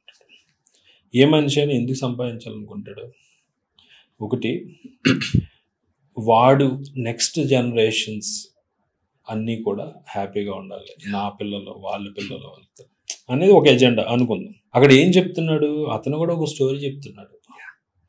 నేను బతుకుతా, నా జీన్స్ని నెక్స్ట్ జీన్స్కి పాస్ చేస్తా, నా డిఎన్ఏ. ఆ తర్వాత వాళ్ళు ఎప్పుడూ కరువుతో చావకూడదు అని ఇంత సంపాదిస్తున్నాడు. అంటే అతని స్టోరీయే వర్చువల్గా డిఎన్ఏగా బతుకుతుంది. హీఈస్ టెల్లింగ్ ఎ స్టోరీ కదా. అలాగే మనీ కాదు, పోనీ ఒకడు ఫేమ్ అనుకున్నాడు, నేను ఫేమ్ కోసం బతుకుతా, నేను ఫేమ్ సంపాదించాలి, ఫేమ్ అనుకున్నాడు. అక్కడ కూడా స్టోరీయే ఉంది. సో అతను ఫిజికల్గా లేకపోయినా వర్చువల్గా బతకాలనుకున్నాడు. ఫేమ్ త్రూ ఆర్ట్ అవ్వచ్చు. ఒక సినిమా తీసి ఎవడు తీని సినిమా నేను తీస్తా అంటే ఫేమ్ ద్వారా కొంతకాలం వర్చువల్గా కొన్ని జనరేషన్స్ బతకాలనుకున్నాడు. అతని కథ అలా చెప్పాలనుకున్నాడు. ఒక సంపాదించిన బిలియనీర్ జనరేషనల్ వెల్త్ క్రియేట్ చేస్తూ చెప్పాలనుకున్నాడు. ఒక ఆర్టిస్ట్ వర్చువల్గా చెప్పాలనుకున్నాడు అతని కథ. ఎక్కడున్న స్టోరీ ఉంటుంది. వీఆర్ కంప్లీట్లీ స్టోరీ క్రీచర్స్ అనమాట. మీరు ఎక్కడికైనా స్టోరీ లేకుండా ఉండొచ్చు. సో స్టోరీ టెల్లింగ్ ఎక్కడున్నా అది బతుకుతుంది. అదే నరూటోలో ఉండొచ్చు, మీరన్న వాలి అనే యానిమేషన్ మూవీలో ఉండొచ్చు, ఈ 2 మైకులు అవ్వచ్చు. సార్ 125 ఏళ్ళ చరిత్ర ఉన్న సినిమాకి చాలా వేల సినిమాలు వచ్చేసారు. స్టార్టింగ్ సినిమా నుంచి ఈ రోజు వరకు మాట్లాడుకుంటారు. సంవత్సరంకి 10% సినిమాలు సక్సెస్ అవుతాయని అందరూ మాట్లాడుకుంటుంటారు. ఇంకా తక్కువ. బట్ మనకి ఇప్పటికీ గుర్తుండిపోయిన సినిమాలు ఏమంటే మాయాబజార్ అంటారు, దేవదాస్ అంటారు. సో సినిమా లైఫ్ స్పాన్ అనేది ఎలా డిసైడ్ అవుతుంది సార్? ఇప్పటికీ కూడా మాయాబజార్ ఒక ఎగ్జాంపుల్ గా చెప్తారు, దేవదాస్ ఒక ఎగ్జాంపుల్ చెప్తారు. బట్ అవి బ్లాక్ అండ్ వైట్ లో ఉన్నాయి, బట్ ఇప్పటికీ చూసి ఎంజాయ్ చేస్తాం. ఈ మధ్యన థియేటర్ లో హై ఇచ్చి అడ్రినలిన్ రష్ ఇచ్చిన నాకు సినిమాని మళ్ళీ టీవీలో రాగానే నాకు చూడబుద్ది ఏంటి అంటే ఒక సినిమా లైఫ్ స్పాన్ ఎలా డిసైడ్ అవుతుంది సార్? అది తెలియదు, మ్యాజిక్ అది అసలు ఎవరికి తెలియదు. అది కొన్ని కనెక్ట్ అవుతాయి అంతే ఆడియన్స్కి, కొన్ని కనెక్ట్ అవ్వవు. కనెక్ట్ అయ్యి క్లాసిక్స్ అవుతాయి. క్లాసిక్ అంటేనే దాని మీనింగ్ ఏంటంటే ఇట్ ఈస్ టైమ్లెస్ అని. ఇప్పుడు చూసినా అది నాకు రిలవెంట్గా ఉంటే అది క్లాసిక్. కొన్ని సినిమాలు అప్పుల్లో ఆడి ఉండొచ్చు, కానీ ఇప్పుడు చూస్తే మన కనెక్టివిటీ ఉండదు. సో ఎందుకు వర్కౌట్ అవుతుంది అనేది అది మ్యాజిక్ అండి. మీరు 100 స్క్రీన్ ప్లే బుక్స్ చదివి కూర్చొని రాసిన క్లాసిక్ తీస్తారని గ్యారెంటీ లేదు. అసలు ఏమీ చదవకపోయినా కూడా పుస్తకాలు రాయొచ్చు. ఇప్పుడు సందీప్ బంగార్ ఆయన స్క్రీన్ ప్లే బుక్స్ ఏం చదవలేదు, అంటే ఆయన ఫిల్మ్ స్కూల్లో చదువుకున్నాడు. అంటే ఈ study cinema rather than screen play books ఆయన తీసాడు. స్క్రీన్ ప్లే బుక్స్ బాగా చదివిన వాళ్ళు కూడా తీశారు. ఇందులో క్లాసిక్ ఉంటుంది, అందులో క్లాసిక్ ఉంటుంది. ఇట్ ఈస్ ఎ మ్యాజిక్ అనమాట. ఒకసారి మనిషి పర్సనాలిటీ వల్ల కనెక్ట్ అవుతారు, డైరెక్టర్ పర్సనాలిటీ వల్ల. సందీప్ గారికి అందరికి ఆయన పర్సనాలిటీ కనెక్ట్ అయ్యింది. అంటే సినిమా ఖచ్చితంగా డ్రగ్ లాగా ఎక్కింది, అది అన్డెనయబుల్. ఆఫ్ స్క్రీన్ ఆయన ఇచ్చే ఇంటర్వ్యూస్లో ఆయన పర్సనాలిటీ, ఆయనలో ఏంటంటే ఆర్టిస్టిక్ ఇంటిగ్రిటీ ఉంటుంది. అంటే ఆర్ట్ కోసం ఇంకా ఏది అడ్డం వచ్చినా దాన్ని పక్కన పెడతాడు, ఏదైనా నేను ఇదలా అనుకున్నాను. సో ఆ ఇంటిగ్రిటీ ఆయన కాపాడింది. అండ్ ఆఫ్ స్క్రీన్ కూడా అదే పర్సనాలిటీ ఉన్నాడు. సో అలాగా. సో ఏది వర్కౌట్ అవుతుంది అనేది మీ ప్రశ్నకి అదొక మ్యాజికల్ థింగ్. అదొక ఏమని చెప్పాలి, ఎనిగ్మాటిక్, అర్థం కాదు మనకి. ఆడియన్స్ ఎప్పుడు కూడా ఒక సినిమా చూసిన తర్వాత సినిమా గురించి మాట్లాడుకోవడానికి, సినిమా వ్యక్తుల గురించి మాట్లాడి చాలా ఇంట్రెస్ట్ అనిపిస్తుంది. బట్ ప్రతి దాని గురించి ఏదో సొల్యూషన్ ఉంటుంది, కానీ ఒక పర్సన్ అర్థం కాదు సార్ మాకు ఇప్పటికీ. జక్కన్న టిల్ ద డేట్ ఒక్క ఫ్లాప్ లేకుండా ఆడియన్స్, థియేటర్కి వచ్చిన ఆడియన్స్ ఎమోషన్ కరెక్ట్ గా పట్టుకొని ఇక్కడ ఈ ఆడియన్స్ ఇలా రియాక్ట్ అవ్వాలి, అదే నేను చేస్తాను. ఆ సీక్రెట్ ఏంటి సార్? తెలియదు నిజంగా. అదే ఇందాక అనుకున్నట్టు మరి ఆయన ఏం పట్టుకున్నాడో తెలీదు నిజంగా. ఆయన అసలు ఎనిగ్మాటిక్ నిజంగా. నాకు ఆశ్చర్యం వేస్తుంది అసలు. చాలా ఎవరిని ఉన్నారా సార్? కొంచెం డీకోడ్ చేయండి సార్, మీకు తెలిసిన దాంట్లో. ఆయన సినిమాలన్నీ చూసారు కాబట్టి మేమంటే అసలు డీకోడ్ చేయలేం. అంటే డీకోడ్ చేయడం వల్ల ఏంటంటే రీఇంజనీరింగ్ చేసి ఆ సీన్ అర్థం అవ్వచ్చు, ఓకే, కానీ మ్యాజిక్ తెలియదు అన్నాను. Okay okay. ఆయన పట్టుకున్నది ఏంట ఆ మ్యాజిక్ తెలియదు మనకి, ఆయనకే తెలియకపోవచ్చు కూడా. ఒకవేళ తెలిసినా ఆర్టికులేట్ చేయలేకపోవచ్చు, క్లియర్గా ఇది అని చెప్పలేకపోవచ్చు ఆయన కూడా. లేదా తెలిసి దాసి కూడా ఉండొచ్చు, మనకు తెలియదు, అలా కూడా ఉండొచ్చు కదా. సో ఇప్పుడు నిజంగా కష్టపడితే వర్కౌట్ అవుతుంది అంటే కష్టపడే వాళ్ళు చాలా మంది ఉన్నారు, కానీ ఫ్లాప్లు కూడా వస్తాయి కదా. వాళ్ళకి ఇట్లు వచ్చి ఉండొచ్చు, ఫ్లాప్లు కూడా ఉన్నాయి. రాజు హిరానీ గారికి మొన్న అది ఆడలేదు, డంకీ. సో డోంట్ నో అండి అసలు ఆయన ఫినామినా ఏంటో. అసలు ఎక్సెప్షనల్ కేసులు అంటారు కదా, రాజమౌళి ఇస్ అన్ ఎక్సెప్షన్. ఇప్పుడు కొంచెం ఫిల్మ్ సైడ్ వాళ్ళని ఆడియన్స్ వీళ్ళిద్దరిని మిక్స్ చేసుకొని కొన్ని క్వశ్చన్స్. కొన్నిసార్లు సినిమా చూస్తున్నప్పుడు ఎడిటింగ్ టైంలో అంటారు సార్, ఇక్కడ కొంచెం ల్యాగ్ ఉంది తీసేయండి అని. సినిమా మేము చూస్తున్నప్పుడు బాబు 15 minutes ల్యాగ్ పెట్టాడు రా, అది లేకపోతే సినిమా చాలా బాగుంది. అసలు ఈ ల్యాగ్ ఎవరి వల్ల క్రియేట్ అవుతుంది సార్? రాసిన స్టోరీ రైటర్ వల్ల, తీసిన డైరెక్టర్ వల్ల, ఎడిట్ చేసిన ఎడిటర్ వల్ల? చాలా బ్యూటిఫుల్ క్వశ్చన్ ఇది. ఇప్పుడు చాలా మందికి అసలు, అంటే ఈవెన్ డైరెక్టర్స్ కూడా యూజువల్గా ఎడిటింగ్ అంటే ఏంటో పూర్తిగా తెలియదు. అందరూ కాదు, కొంతమందికి. ఎడిటింగ్ అనేది అదొక ఏమని చెప్పాలి, the most magical thing in cinema అనమాట. ఎడిటింగ్ అనేది కేవలం సినిమా నుంచి పుట్టిన ఒక ఆర్ట్, అంతకుముందు లేదు. ఇదివరకు ఎడిటర్స్ ఓన్లీ అమ్మాయిలు ఉండేవారు తెలుసా, ఓన్లీ లేడీసే ఉండేవారు హాలీవుడ్లో కానీ ఇది కానీ. ఎడిటింగ్ అంటే అమ్మాయిని పెట్టారు. ఎందుకు అనుకున్నారా? ఎడిటింగ్ అంటే వాళ్ళు ఏమనుకున్నారంటే ఇది అది అతికించడం కదా. సో అతికించడం అంటే కొంచెం టైలరింగ్ లాగా ఇలా కలపడం పనులు అమ్మాయిలకే బావచ్చు కదా అని హాలీవుడ్ స్టూడియోస్ అని అమ్మాయిలు పెట్టుకుంది. సో చాలా కాలం అమ్మాయిలే చేసేవారు అనమాట, బాగా చేసేవారు కూడా. ల్యాగ్ ఎందుకు ఉంటుంది ఏంటి అని. సో ఇప్పుడు సినిమా అనేది ఎంత ఎనిగ్మాటిక్ ఎలిమెంట్ అంటే, ఎనిగ్మాటిక్ అంటే అర్థం కాని ఏంటంటే, ఇప్పుడు అవార్డ్స్ ఇస్తారు కదా, అవార్డ్స్ ఇచ్చినప్పుడు ఒక 10 మంది అవుట్ సైడ్ పీపుల్ వచ్చి అది చూసి ఇది బాగుంది, ఇది దీనికి ఇవ్వండి, ఇది ఉంది అంటారు కదా. కానీ నిజంగా వాళ్ళకి లోపల ఏం జరిగిందో ఏమీ తెలియదు. అంటే సినిమా జరుగుతున్నప్పుడు రైటింగ్ రూమ్లో, ఎడిటింగ్ రూమ్లో లేదా షూటింగ్లో ఎవరు పాత్ర ఎంత అనేది ఎవరికి తెలియదు. మోస్ట్లీ కొంచెం తెలిస్తే డైరెక్టర్ తెలుస్తుంది తప్ప మిగతా వాళ్ళు ఎవరికి తెలియదు. అందుకనే ఇప్పుడు ఇందులో ల్యాగ్ వచ్చింది అన్నదానికి కరెక్ట్గా మనం చెప్పలేం అనమాట. ఇప్పుడు సపోజ్ చూడండి, ఎడిటర్ అని అంటున్నాం కదా, ఒక రోల్. అతను ఏం చేస్తాడో సినిమా అంతా పూర్తి అయ్యాక ఆ వచ్చిన ఫుటేజ్లో కొంచెం బెస్ట్ తీసుకుని ఒక 2 minutes మీరు సినిమా చూస్తున్నారు అనుకోండి, దానికి అట్లీస్ట్ ఒక అరగంట రా ఫుటేజ్ ఉంటుంది. ఏదో ఒక 2 minutes మీరు చూసే ఒక దానికి అట్లీస్ట్ ఒక అరగంట రా ఫుటేజ్ ఉంటుంది. సో అందులో ఏ యాంగిల్ కట్ చేయాలి, ఇది కట్ చేయాలి అని ఒక డెసిషన్ తీసుకుంటాడు. ఓకే, ఇప్పుడు ఎడిటర్ అంటున్నాం కదా, యాక్చువల్గా ఎడిటర్ అనేవాడు is a writer in disguise. అంటే అతను మారువేషంలో ఉన్న ఒక రైటర్. అతను స్క్రీన్ ప్లే రాస్తున్నాడు కదా, ఇది పెట్టాలి, ఇక్కడ ఇక్కడ పెట్టాలి, ఓకే ఈ రోల్ అక్కడ ఉంచండి. ఇప్పుడు రైటర్ ఉన్నాడు, writer is an editor in disguise. Writer అన్నాడు మారువేషంలో ఉన్న ఎడిటర్.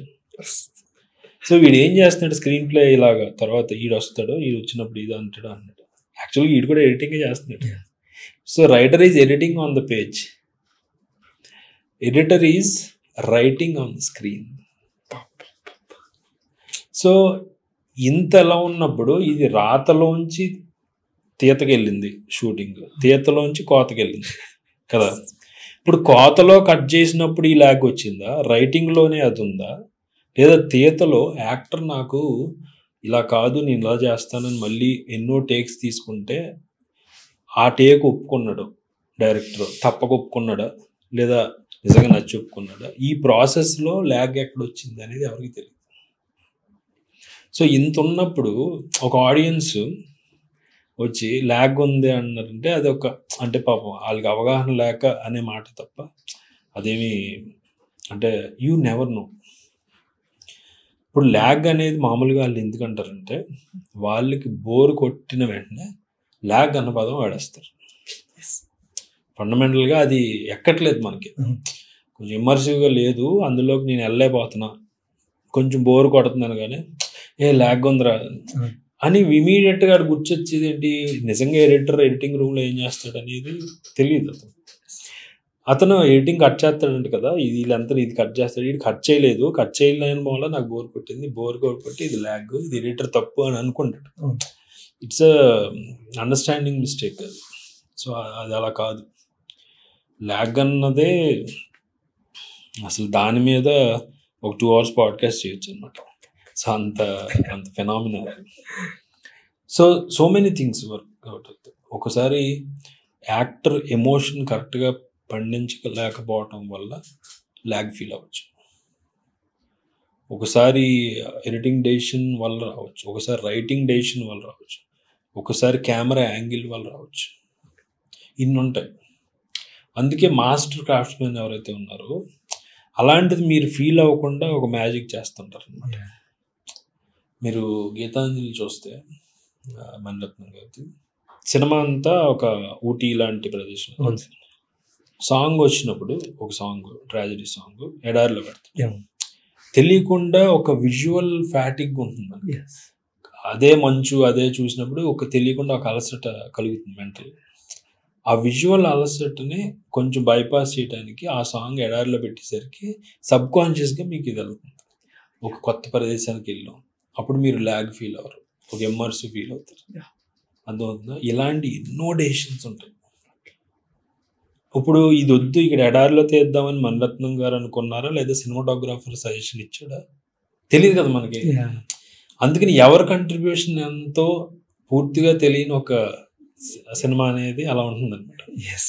సో ఇప్పుడు ఎడిటర్ రైటర్ అని అన్నప్పుడు ఇప్పుడు సెట్లో ఎన్ని జరిగితే మార్పులు, సడన్ గా ఒక లైట్ బాయ్ సలహా ఇవ్వచ్చు, అది అనుకుని వెంటనే లొకేషన్ చేంజ్ చేయొచ్చు, అది ఆడియన్స్కి భలే అనిపించవచ్చు. సో మనం ఏమనుకుంటాం జనరల్గా డైరెక్టర్ ఎవ్రీ డెసిషన్ అనుకుంటాం, కానీ డైరెక్టర్ కనుక ఒక స్పాంజ్ లాగా ఉండి ఈజ్ ఓపెన్ ఫర్ సజెషన్స్ అనుకోండి, సినిమా చాలా ఇంప్రూవ్ అవుతుంది. చాలామంది డైరెక్టర్స్ అలా ఉంటారు, సుకుమార్ గారు, రాజమౌళి గారు, they are very open for any input that helps the cinema go forward. So ఇంత ప్రాసెస్లో మీరు ఇది ల్యాగ్ ఎడిటర్ అనేది ఇర్రెలవెంట్ సార్. బట్ ఒక మనిషిగా మన సెల్ఫ్ రియలైజేషన్ కానీ సెల్ఫ్ థాట్ అనేది చాలా కొంతమందిగా జరుగుతుంది సార్. మన లైఫ్ లో పక్క పనిసి మనకి ఏంటనేది మనకు చెప్తూ ఉంటాడు, అరే నీలో ఒక మంచి ఆర్టిస్ట్ ఉన్నాడు, మంచి ఇలా చెప్తూ ఉంటారు కదా సార్. బట్ అలాగే సినిమా ఆడియన్స్ థియేటర్ లో కూర్చున్నప్పుడు కొంతమంది నెక్స్ట్ ఏం జరగబోతుందో గెస్ చేస్తారు, గెస్ ఇది పక్క జరుగుతుంది, ఈ డైలాగ్ జరుగుతుంది, ఇలా అవుతుంది. బట్ అలాంటి ఒక క్రియేటివ్ టాలెంట్ ఉన్న ఒక పర్సన్ స్టోరీ రైటింగ్ ఎంచుకోవచ్చా, స్క్రీన్ ప్లే రైటింగ్ ఎంచుకోవచ్చు సార్? ఇప్పుడు he might be very good critic rather than a creator. అలా కూడా అయ్యొచ్చు. మేబీ మీరు చెప్పిన ఆ వ్యక్తి ఒక భరద్వాజ్ రంగన్ అవ్వచ్చు. సో అనాలిసిస్ వేరు, క్రియేషన్ వేరు, క్రిటిసిజం వేరు. ఈ మూడు రెండు సెపరేట్ బకెట్స్. సో అనాలిసిస్ బాగా చేయటం వల్ల గొప్ప క్రియేటర్ అవుతాడు లేదు, కానీ అలా డిస్ప్రూవ్ చేసిన వాళ్ళు కూడా ఉన్నారు. ఫ్రెంచ్ న్యూ వేవ్ అని ఒకప్పుడు మొదలైంది 1960s ఫ్రాన్స్లో. జాన్ లూక్ గొడార్డ్ అని వాళ్ళందరూ క్రిటిక్స్ అనమాట. ఓకే, ఒక బంచ్ ఆఫ్ పీపుల్ క్రిటిక్స్, మన భరద్వాజ్ రంగన్ అలాగా అలాగ. సో వాళ్ళు ఎంతసేపు సినిమాని విపరీతం క్రిటిసైజ్ చేసేవారు, వాళ్ళకి నచ్చేది కాదు. వచ్చేసి ఇది వరకు ఎంత మంచి సినిమాలు తీసేవారు, మీరు ఎలా తయారయ్యారు, ఫ్రెంచ్ డైరెక్టర్స్ తిట్టేవారు అనమాట. వాళ్ళు ఛాలెంజ్ ఇస్తారు అవతల వాళ్ళు. చెప్పడం కాదు, ఇక్కడ వచ్చి చేస్తుందంటే Jean Luc Godard became a director అయ్యి ఎంత ఫినామినల్ సినిమాలు తీసాడంటే సినిమా చరిత్రను మార్చే సినిమాలు తీసాడు, new dimension. So analyst creator అయిన సందర్భాలు ఉన్నాయి, rare exception. Okay, analyst creator అయ్యి ఫెయిల్ అయిన సందర్భాలు ఉన్నాయి. ఓకే, లేదా క్రిటిక్గానే ఉండిపోయిన సందర్భాలు ఉన్నాయి. సో ఒక వ్యక్తి పర్సనాలిటీ ఒక డైమెన్షన్ చూసి ఇది బాగా చెప్తున్నాడు కాబట్టి అందులో సక్సెస్ అవుతాడని లేదు.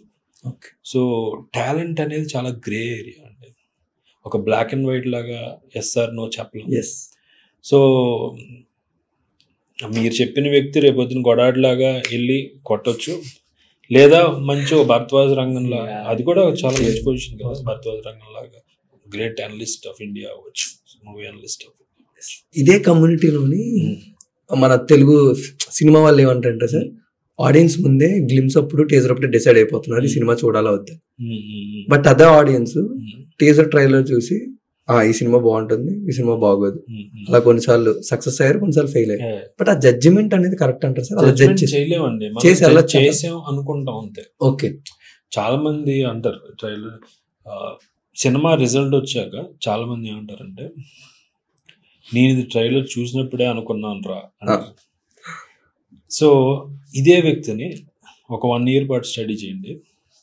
ట్రైలర్ రిలీజ్ అవగానే ఒక మన అనిల్ రావుపూడి గారి స్టైల్లో వెంకటేష్ మైక్ పెడతారు కదా మన వరుణ్ తేజ్కి, అలాగా ట్రైలర్ రిలీజ్ అవగానే ఒక బయట తీసుకోండి, ఎరా ఏంటి నీ ఒపీనియన్ అంటే ఈ సినిమా అటర్ ఫ్లాప్ అన్నాడు. ఓకే తీసుకోండి. సినిమా రిలీజ్ అయ్యాక కాదు, ట్రైలర్ రిలీజ్ అయిన వెంటనే అడగాలి. ఓకే, ఇలాగ 10 సినిమాలు తీసుకోండి, అతను గ్యారంటీ ఫెయిల్ అవుతాడు జడ్జ్ చేయటంలో.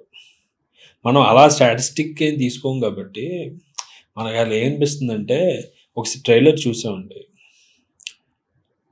బాగానే ఉంది అనిపించింది, కానీ కొంచెం ఎక్కడో తేడా కూడా అనిపించింది అనుకుందాం, కొంచెం మిక్స్డ్ ఫీలింగ్ ఉంది, కొంచెం పాజిటివ్గానే ఉంది. సినిమా రిజల్ట్ పాజిటివ్గా వచ్చింది అనుకోండి, ఇతనికి పాజిటివ్గా ఉన్న ఎలిమెంటే గుర్తుంటుంది. సో వెంటనే ఉంటాడు నేను ముందే అనుకున్నాను.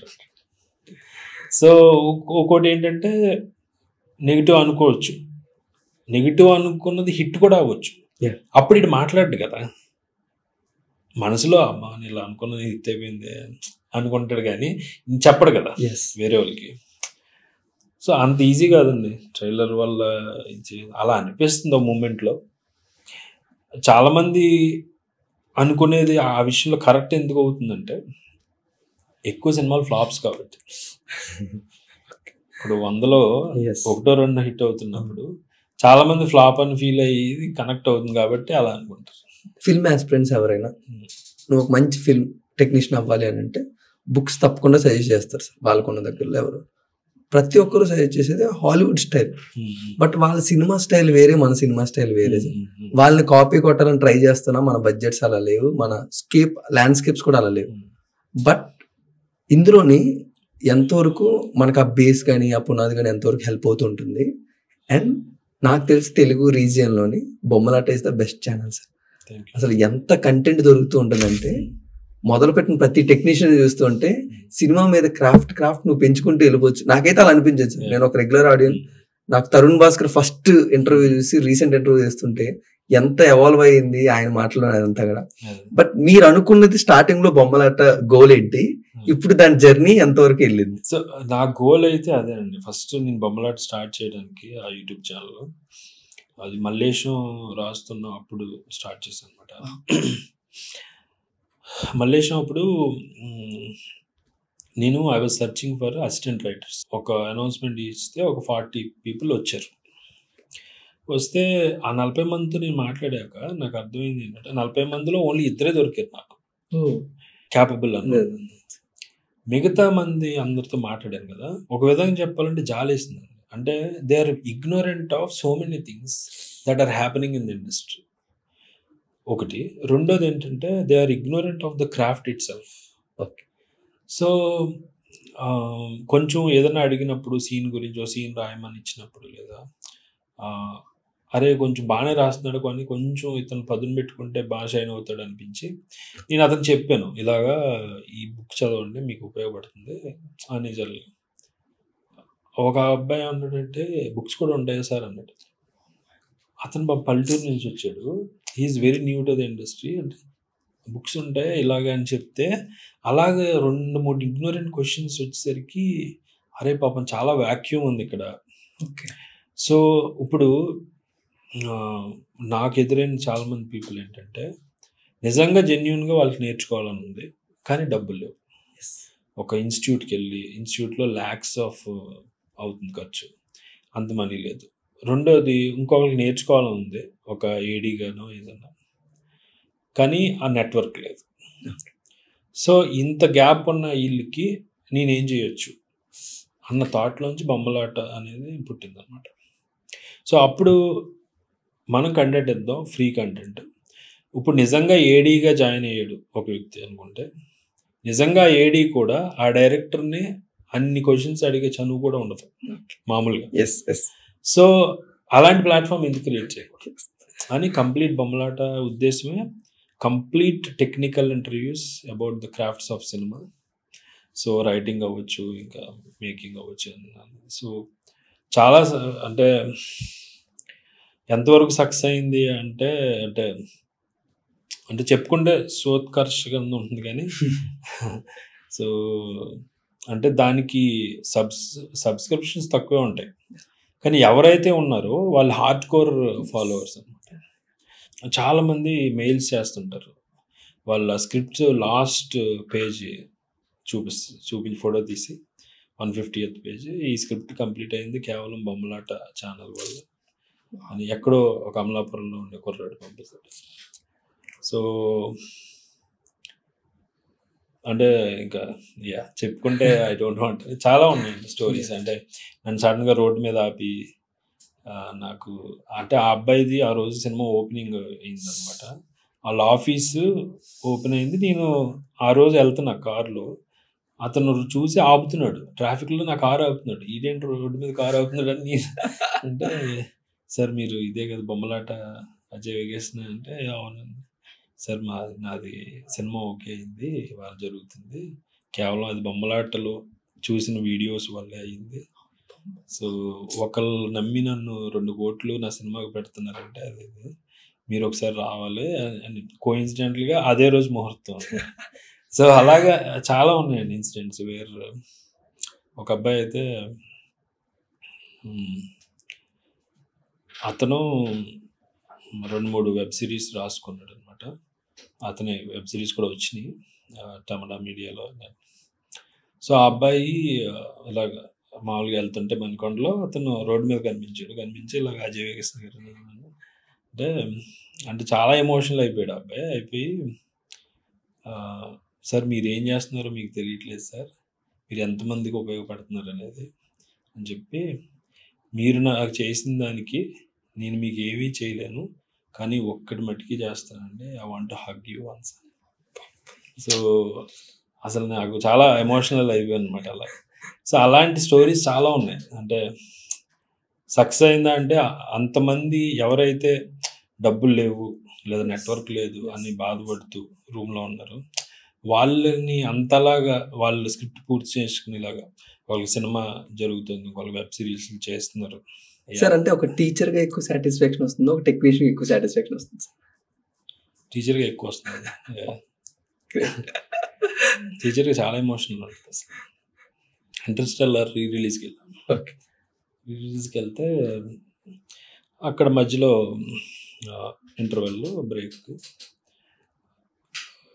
కాఫీ ఏదో తీసుకుందామని వచ్చాను అనమాట. క్యూలో నుంచుంటే ఇంకో అబ్బాయి వచ్చి సార్ మీరు అజయ్ వేగేస్తున్నారు. అవును సార్, మీరు క్యూలో నుంచోటం ఏంటి, మీరు పక్క రండి నేను ఇస్తాను.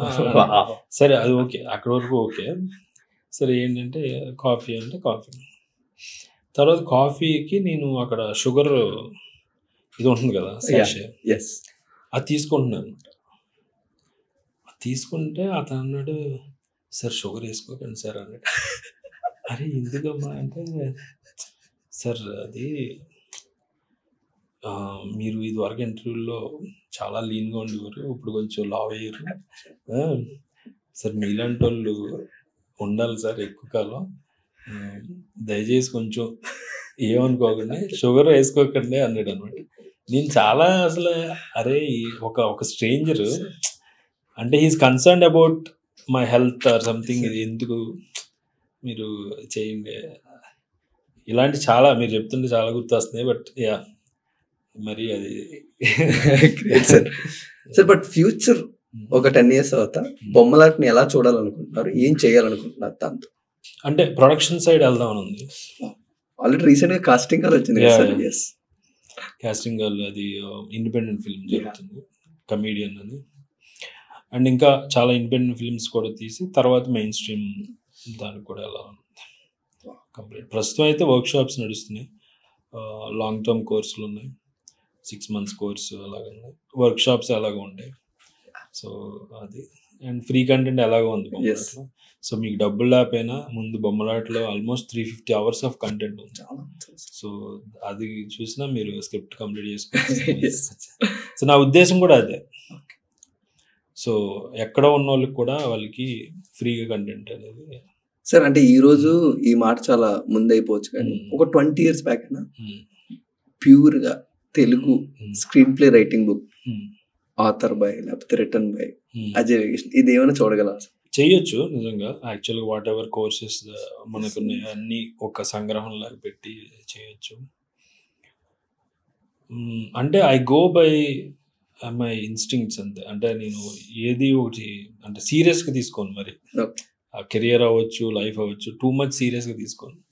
అది అనిపించింది అది చేద్దాం, ఓకే చూద్దాం అన్నట్టే ఉంటుంది. చెప్తే ఇది చెయ్యాలి అని కంకణం కట్టుకుని ఆ టైప్లో అలా అనిపిస్తే అప్పుడు చేస్తాను అంతే. ఐ డోంట్ నో ఇప్పుడు ఇలా వచ్చి ఇలా జరుగుతుందని నాకు తెలియదు. So let's see how future unfolds. Sir మీ చాయిస్ ఆఫ్ సెలక్షన్ తెలిసిన వాళ్ళకి ఎంత పెక్యులర్గా ఉంటుందో వాళ్ళకి అర్థం అయిపోతుంది. ఆ కానీ మల్లేశం కానీ మంగళవారం కానీ మిస్ చెట్టి మిస్టర్ కోల్ ఒక జోనర్కి ఒక జోనర్ సంబంధం ఉండదు. ఇంట్రెస్టింగ్ స్క్రీన్ ప్లేస్ ఉంటాయి, సినిమాలు ఇవన్నీ ఉంటాయి కదండి.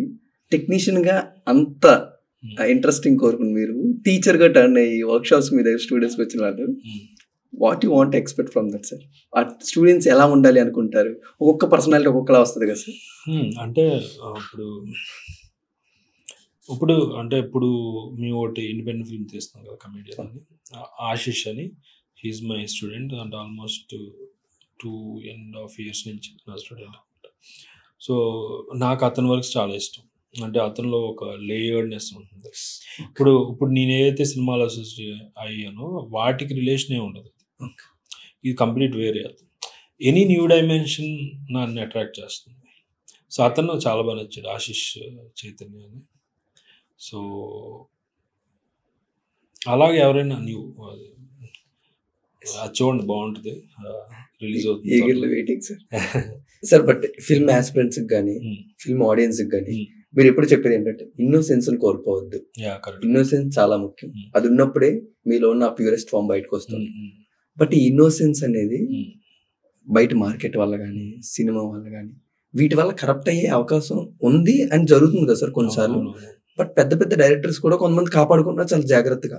చిన్న చిన్న డైరెక్టర్స్ ఒక సినిమా వాళ్ళు కూడా పోతున్నారు. బట్ ఈ ఇన్నోసెన్స్ కాకుండా దీంతో ఇంకో 2-3 points కూడా మీరు మైండ్ లో పెట్టుకోవాలి అని అంటే ఇంకేమైనా ఉన్నాయి సార్? అంటే అది కాపాడుకుంటూ వీటితో పాటు ఇంకో 2-3 things కూడా మీరు మైండ్ లో మస్ట్ అండ్ షుడ్ గా ఫాలో అవ్వాలి. ఫస్ట్ ఇన్నోసెన్స్ కాపాడుకోవాలంటే ఇంటెలిజెన్స్ ఉండాలి. అంటే మన ఇంటెలిజెన్స్ ఎందుకు పడాలంటే మనలో ఇన్నోసెన్స్ పోకుండా ఉండటానికి ఉపయోగపడితే ది బెస్ట్. మూడోది మేజర్ ఇంపార్టెంట్ థింగ్ ఇమాజినేషన్. ఈ మూడు ఇన్నోసెన్స్, ఇంటెలిజెన్స్, ఇమాజినేషన్, ఈ మూడు కలిపితేనే క్రియేటివిటీ అనేది పుడుతుంది. ఓన్లీ ఇన్నోసెన్స్ ఉన్నా పుట్టదు, ఓన్లీ ఇంటెలిజెన్స్ ఉన్నా పుట్టదు, ఓన్లీ ఇమాజినేషన్ ఉన్నా పుట్టదు. So creativity is equal to innocence plus intelligence plus imagination. So ఈ మూడాటిని కాపాడుకోవాలండి. మీకు ఇమాజినేషన్ పెరగాలనుకోండి, రీడ్ ఎ లాట్, చాలా విపరీతంగా చదవండి. అది ఏదైనా అవ్వచ్చు, అది రామాయణం అవ్వచ్చు, లేదా గ్రీక్ మైథాలజీ అవ్వచ్చు, లేదా బైబిల్ అవ్వచ్చు, ఖురాన్ అవ్వచ్చు, ఎనీ మైథాలజీ అది. అండ్ మన లిటరేచర్, తెలుగు లిటరేచర్ అద్భుతమైన కథలు ఉన్నాయి, షార్ట్ స్టోరీస్ ఉన్నాయి. మీరు వెనక్కి వెళ్తే చాలా అద్భుతమైన లిటరేచర్ ఉంది, అది చదవండి. రష్యన్ లిటరేచర్ కూడా, రష్యన్ లిటరేచర్ అద్భుతం అనమాట. యాంటోన్ చెకోవ్ అని, మపాసా అని, ఇంకా అద్భుతమైన ఆథర్స్ ఉన్నారు. షార్ట్ స్టోరీస్ ఉంటాయి. మీరు నావల్ చదవలేని అనుకుంటే చాలా చిన్న షార్ట్ స్టోరీస్ ఉంటాయి. ఇంకా ఓ హెన్రీ అద్భుతమైన రైటర్ అనమాట, ఆయన చదవండి. క్లాసిక్స్ అవన్నీ చదవండి. వీటితో పాటు ఇమాజినేషన్ బాగా పెరగాలంటే సైకాలజీ కూడా చదవండి. సిగ్మండ్ ఫ్రాయిడ్, దాస్తోవ్స్కీ, ఇంకా కార్ల్ యూంగ్ అని ఒక అతను, వీళ్ళ సైకాలజీ బాగా చదవండి. అండ్ అన్నిటికన్నా ముఖ్యంగా అబ్జర్వ్ యువర్ సరౌండింగ్స్. మీ సరౌండింగ్స్ని మీరు తీక్షణంగా గమనించగలిగితే అందులోంచి ఇమాజినేషన్. ఓకే, సో అదొకటి, అది ఇమాజినేషన్ సంబంధించి. ఇంటెలిజెన్స్ డెవలప్ అవటం అనేది కొంచెం జెనెటిక్ అడ్వాంటేజ్ ఉండాలి, కొంచెం ఉంటే మంచిదే. అంటే మీకు ఆల్రెడీ కొంచెం ఉండాలి ఎంతో కొంత, అది లేకుండా మిగతా బిల్డప్ అవ్వదు. ఎక్స్ట్రాగా మీరు బిల్డప్ చేసుకోవాలంటే be with people who are very intelligent, who are really smart people ఉంటారు కదా, వాళ్ళతో ఎంత కుదిరితే అంత వాళ్ళకి దగ్గరగా ఉండండి. ఫిజికల్గా మీకు ఆ ఫెసిలిటీ లేదనుకోండి, అలాంటి వాళ్ళ బయోగ్రఫీస్ చదవండి. సో చాలామంది ఉన్నారు కదా, ఇప్పుడు ఒక ఎంటర్ప్రెన్యూర్ అవ్వచ్చు, లేదా ఒక సైంటిస్ట్ అవ్వచ్చు, ఒక ఆర్టిస్ట్ అవ్వచ్చు, వీళ్ళందరూ బయోగ్రఫీస్. ఆటోబయోగ్రఫీస్ అయితే చాలా బెస్ట్, వాళ్ళు రాసినవి అయితే ఇంకా బెస్ట్. వాళ్ళు రాయలేదు, వాళ్ళ గురించి వేరే వాళ్ళు రాశారు బయోగ్రఫీస్, అయినా ఓకే, కానీ ప్రిఫర్ ఆటోబయోగ్రఫీస్. ఎక్సర్సైజ్ చేయటం directly related to your intelligence అనమాట. ఎక్సర్సైజ్ సంబంధించి ఒకటి చెప్తారు అనమాట, ఏంటంటే people don't do exercise because they are tired. They are tired because they are not doing exercise. So వాళ్ళు ఏం టైర్డ్గా ఉన్నామంటే యాక్చువల్గా దాని కారణం వాళ్ళు ఎక్సర్సైజ్ చేయట్లేదు. సో ఎక్సర్సైజ్ చెయ్యకపోవటం వల్ల టైర్డ్గా ఉన్నారు. Actually the more you exercise the more energy వస్తుంది. ఎక్సర్సైజ్ చెయ్యట్లేదు అంటే మీరు ఇంకా టైర్డ్ అయిపోతారు. సో అది గమనించాలి. అది సో ఎక్సర్సైజ్ చేయడం వల్ల ఇంటెలిజెన్స్ పెరుగుతుందండి. పోనీ మీకు జిమ్ ఇవన్నీ బోర్ కొడుతున్నాయి, స్పోర్ట్స్ చూస్ చేసుకోండి. ఒక షటిల్, స్విమ్మింగ్, ఎనీ ఫిజికల్ అని మీకు స్వెట్ పట్టేది ఏదైనా. ఓకే, ఈ మధ్యన పికిల్ బాల్ అనేదో తెగాడుతున్నారు, ఏదో ఇంట్రెస్టింగ్. ఇప్పుడు స్పోర్ట్స్ అయితే ఫ్రెండ్స్ ఉంటారు, ఆ ఎన్వైరన్మెంట్ బాగుంటుంది, అదొక ఏదో కష్టపడినట్టు ఉండదు, ఎంజాయ్ చేసి చేయొచ్చు. ఇప్పుడు ఈ మధ్యన బాక్స్ క్రికెట్లు ప్రతి చోట వచ్చినాయి కాబట్టి, సో బాక్స్ క్రికెట్ అయినా ఆడొచ్చు. అది ఇంటెలిజెన్స్కి డైరెక్ట్లీ రిలేటెడ్ ఎక్సర్సైజ్ అనమాట. మీకు ఫిజికల్ ఎక్సర్సైజ్ ఎంత చేస్తే లోపల అంత యాక్టివ్గా ఉంటే, అంత యాక్టివ్గా ఉంటే మీరు అంత ఇంటెలిజెంట్ అవుతారు.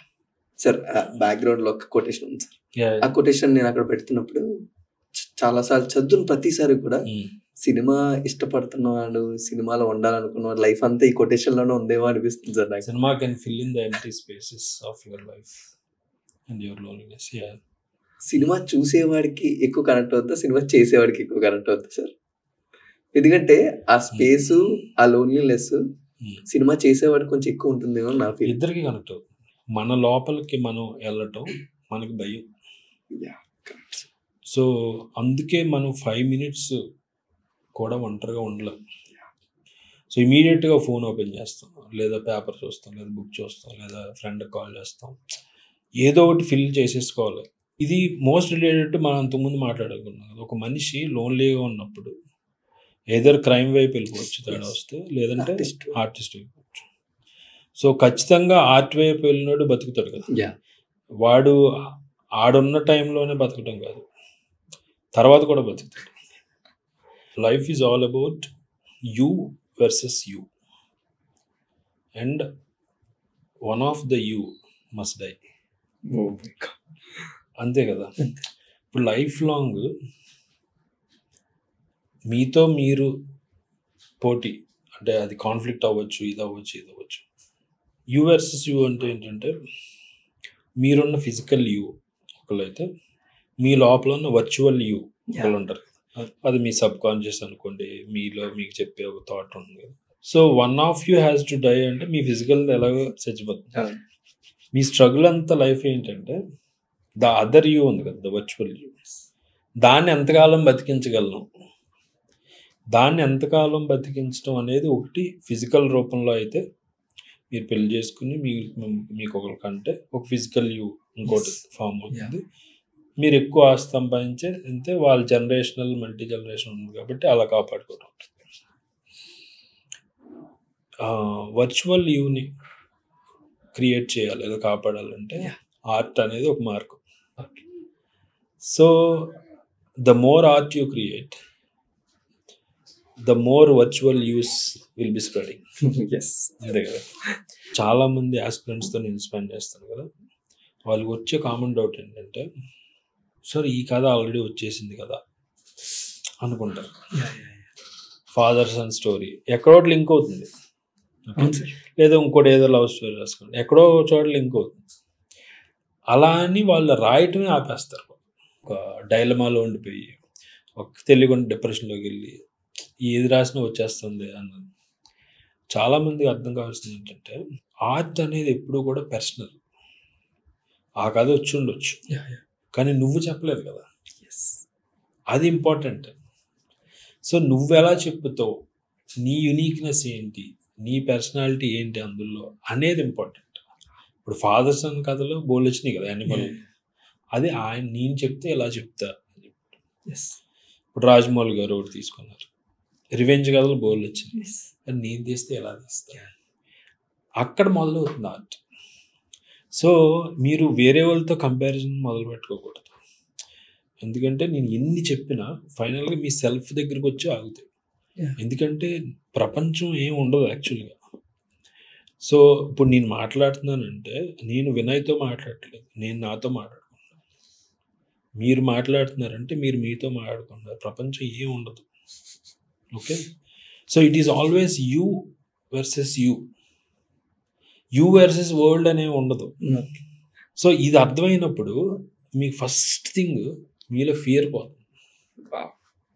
సో నేను ఒకళ్ళని మెప్పించడం కోసం రాస్తున్నా, లేదా ఒకళ్ళని మెప్పించడం కోసం ఈ ఆడియన్స్ అని మీరు ఎప్పుడైతే అనుకుంటున్నారో, వేరే వాడు ఎంటర్ అయినప్పుడు మీలో ఆథెంటిసిటీ పోతుంది. మీలో ఆథెంటిసిటీ, జెన్యూనిటీ ఎప్పుడు ఉంటుందంటే మీకు మీరు దగ్గర అయినప్పుడు. మీకు మీరు దగ్గర అవ్వాలంటే మీరన్న లోన్లీనెస్ ఉంటుంది, అందులో ఎక్కువ స్పెండ్ చేస్తే, మీ ఫోన్ పక్కన పెడితే మీకు మీరు దగ్గర అవుతారు. బికాజ్ ఫోన్ అనేది మోస్ట్ డేంజరస్ థింగ్ అండి. ఇప్పుడు డెవిల్ ఎక్కడో ఉందనుకుంటాం కదా, actually the devil is in the device. So ఆ డివైస్ని మీరు ఎంత దూరం పెడితే మీ లోపలికి మీరు అంత దగ్గర అవుతారు. మీ లోపల మీరు దగ్గర అయ్యగలదు, మీ ఆలోచనలు మీరు దగ్గర అయ్యగలదు, మీలో ఆథెంటిసిటీ డెవలప్ అవుతుంది. ఆథెంటిసిటీ డెవలప్ అయిన వాడికి కాంపిటీషన్ అనేది ఉండదు. ఇప్పుడు రాజమౌళి కాంపిటీషన్ ఉందా, సందీప్ వంగ ఉందా? So any person who goes deep inside and tell stories which are him, then there is no competition. మెయిన్గా ఒక సినిమాకి కానీ ఒక కథకి కానీ మూలం ఏదన్నా ఉందంటే స్టోరీ రైటర్. ఆ స్టోరీని ఎవరు రాస్తారు? మెయిన్ గా సినిమా క్రాఫ్ట్ లోని మనకు ఒకప్పుడు సార్ పరుచూరి బ్రదర్స్, త్రివిక్రమ్ గారు, వీళ్ళ పేరు చాలా బాగా వినబడేవి. స్టోరీ రైటర్లు అంటే ఎంత ఇంపార్టెన్స్. జనరేషన్ మారిన తర్వాత స్టోరీ రైటర్ కానీ స్క్రీన్ ప్లే రైటర్లు కానీ అసలు వాళ్ళ లైమ్ లైట్ లోకి రారు, వాళ్ళకి అసలు ఇంపార్టెన్స్ ఉండట్లేదు. చాలా పెద్ద డ్రాబ్యాక్ వినబడుతుంటుంది సార్. బట్ ఇంత డ్రాస్టిక్ చేంజ్ రావడానికి మెయిన్ రీజన్ ఏంటి? ఒకప్పుడు వాళ్ళే ప్రతి సినిమాకి పనిచేసేవారు, డైరెక్టర్ వేరేగా ఉండేవారు. బట్ ఇప్పుడు వాళ్ళకి ఇంపార్టెన్స్ ఉండట్లేదు లైమ్. అంటే ఇప్పుడు దీన్ని ఇంకో యాంగిల్లో చూడండి. ఎవరైతే మేము మమ్మల్ని ఎదగనివ్వట్లేదు అనుకుంటున్నారో వాళ్ళు డైరెక్టర్స్ అయిపోయారు. సో అందుకని ఇంకా there is no point of having another writer కదా. ఇప్పుడు ఒకప్పుడు మీరు చెప్పిన త్రివిక్రమ్ గారు రైటర్, ఆయన డైరెక్టర్ అయిపోయారు. సో ఆయనతో పాటు ఆ రైటర్ వెళ్ళిపోయాడు, ఆయనతో పాటే ఉన్నాడు. సో మనం ఇంక ఎవరిని చేయాలి? So it is a very good evolution అని నా ఫీలింగ్. కానీ సార్ ఒకప్పుడు ఒక సీన్ కి 10 మంది పనిచేసేవారు, ఇప్పుడు ఒక సీన్ మీద ఒక బ్రెయిన్ పనిచేస్తుంది కదా సార్. అదేమన్నా కాదు, వీళ్ళకి టీం ఉంటారు కదా. ఓకే, అబ్బో మీకు సినిమా అనేది ఒక ఎలా ఉంటుందంటే, సపోజ్ నేను రైటింగ్ చేస్తున్నప్పుడు ఒక్కొక్క సినిమా ఒక్కోలా ఉంటుంది. కొన్ని ఎలా పిలుస్తారంటే, డైరెక్టర్కి ఫస్ట్ డ్రాఫ్ట్ ఉంటుంది. ఆ ఫస్ట్ డ్రాఫ్ట్ని డెవలప్ చేయడానికి ఒక సెట్ ఆఫ్ రైటర్స్ వెళ్తుంది. అంటే ఫస్ట్ డ్రాఫ్ట్ ఆయనకు 150 pages అలా ఉంటుంది ఆయన రాసుకున్నది. ఒక్కొక్క రైటర్ వచ్చి వాళ్ళ వెర్షన్ రాస్తారు. ఓకే, అది ఒక పద్ధతి. రెండు ఎలా ఉంటుందంటే, నాకు కథ ఉంది, స్క్రీన్ ప్లే లేదు, ఒక 30-40 pages కథ ఉంది, నాకు స్క్రీన్ ప్లే కావాలి, అలా కూడా చేస్తారు. అప్పుడు రైటర్స్ వచ్చి వాళ్ళు ఇన్వాల్వ్ అయ్యి చేస్తారు. కొన్ని ఎలా ఉంటాయంటే సినిమాలు ఫైనల్ డ్రాఫ్ట్ ఉంది వాళ్ళ దగ్గర, అంటే వాళ్ళు చాలా 9th version 10th version రాసుకుని బాగా రిఫైన్ అయిన స్క్రీన్ ప్లే ఉంది. కానీ వాళ్ళు చదువుతూ ఉంటే వాళ్ళకు ఒక ఫీలింగ్ ఏమొచ్చిందంటే, ఇందులో ఎక్కడో కామెడీ మిస్ అవుతుంది, కామెడీ లేదు అన్నప్పుడు ఆ కామెడీలో బాగా రాసే రైటర్స్ మాత్రం పిలిచి ఆ కామెడీని రాయించుకుంటారు. అదే. సో ఇలా బోల్డ్ వేరియేషన్స్ ఆఫ్ రైటింగ్ కంట్రిబ్యూషన్స్ ఉన్నాయి అన్నమాట సార్. బట్ ఫైనల్లీ సినిమా ఒక్కొక్కరికి ఒక్కొక్కలా అర్థం అవుతుంది. సినిమా అంటే ఒక్కొక్కలా అర్థమయ్యేలా చెప్తూ ఉంటారు. బట్ ఇంత మాకు అర్థం చేసి ఇంత అర్థమయ్యేలా చెప్పిన మీరు, సినిమా అంటే మీరు ఎలా అర్థమయ్యేలా మాకు చెప్తారు audience? Cinema primary one word చెప్పమంటే, cinema is entertainment primary. But దాని మల్టీ డైమెన్షనల్లోకి వెళ్తే cinema can be a prism. ఒక ట్రయాంగిల్ ఉంది కదా, అందులో ఒక లైట్ వేస్తే మల్టిపుల్ కలర్స్ వస్తాయి. అలాగా సినిమా అనేది ఈ ప్రిజం, దానిలో లైట్ వేస్తే ఒక్కొక్క కలర్ ఒక్కొక్క డైమెన్షన్ అవ్వచ్చు. Cinema can be a pain killer for someone, cinema can be a hope for someone, cinema can B life changing for someone, cinema can be a torture for someone if it is not good. So cinema is a prism అనిపిస్తుంది. Thank you so much sir. అసలు and నేను ఎంత fortunate అంటే sir, నేను first start చేసినప్పుడు behind the cinema మాట్లాడదాం అనుకున్నాను. But అయిపోయినప్పటికీ beyond the cinema తీసుకెళ్ళి మాకు లైఫ్ అంటే ఏంటో నేర్పించేసి, మిగతా నేను ఛానల్స్ లో పాడ్కాస్ట్ చూస్తే 2-3 episodes ఉన్నాయి సార్ మీరు చేసిన రిలేషన్స్ మీద, లైఫ్ మీద, లవ్ మీద. బట్ వాటన్నిటిని కలిపి మా ఆడియన్స్ గురించి క్రిస్ప్ గా సినిమాని ఎక్స్ప్లెయిన్ చేస్తూ లైఫ్ ని కూడా మాకు చెప్పడం జరిగింది. I'm really privilege and honour sir. Thank you and thank you so much. Actually pleasure is mine. Actually మీకు ఖచ్చితంగా మంచి ఫ్యూచర్ ఉంది. అంటే the way very rarely I get people were as enthusiastic as you. చాలా అంటే you are very curious to know. Me enthusiasm కనిపిస్తుంది. ఆ enthusiasm ఉంచుకోండి. Sure sir. It will take you way ahead. I really enjoyed it. Thank you so much sir. Wishing you great success for your future endeavors. Thank you. Yes.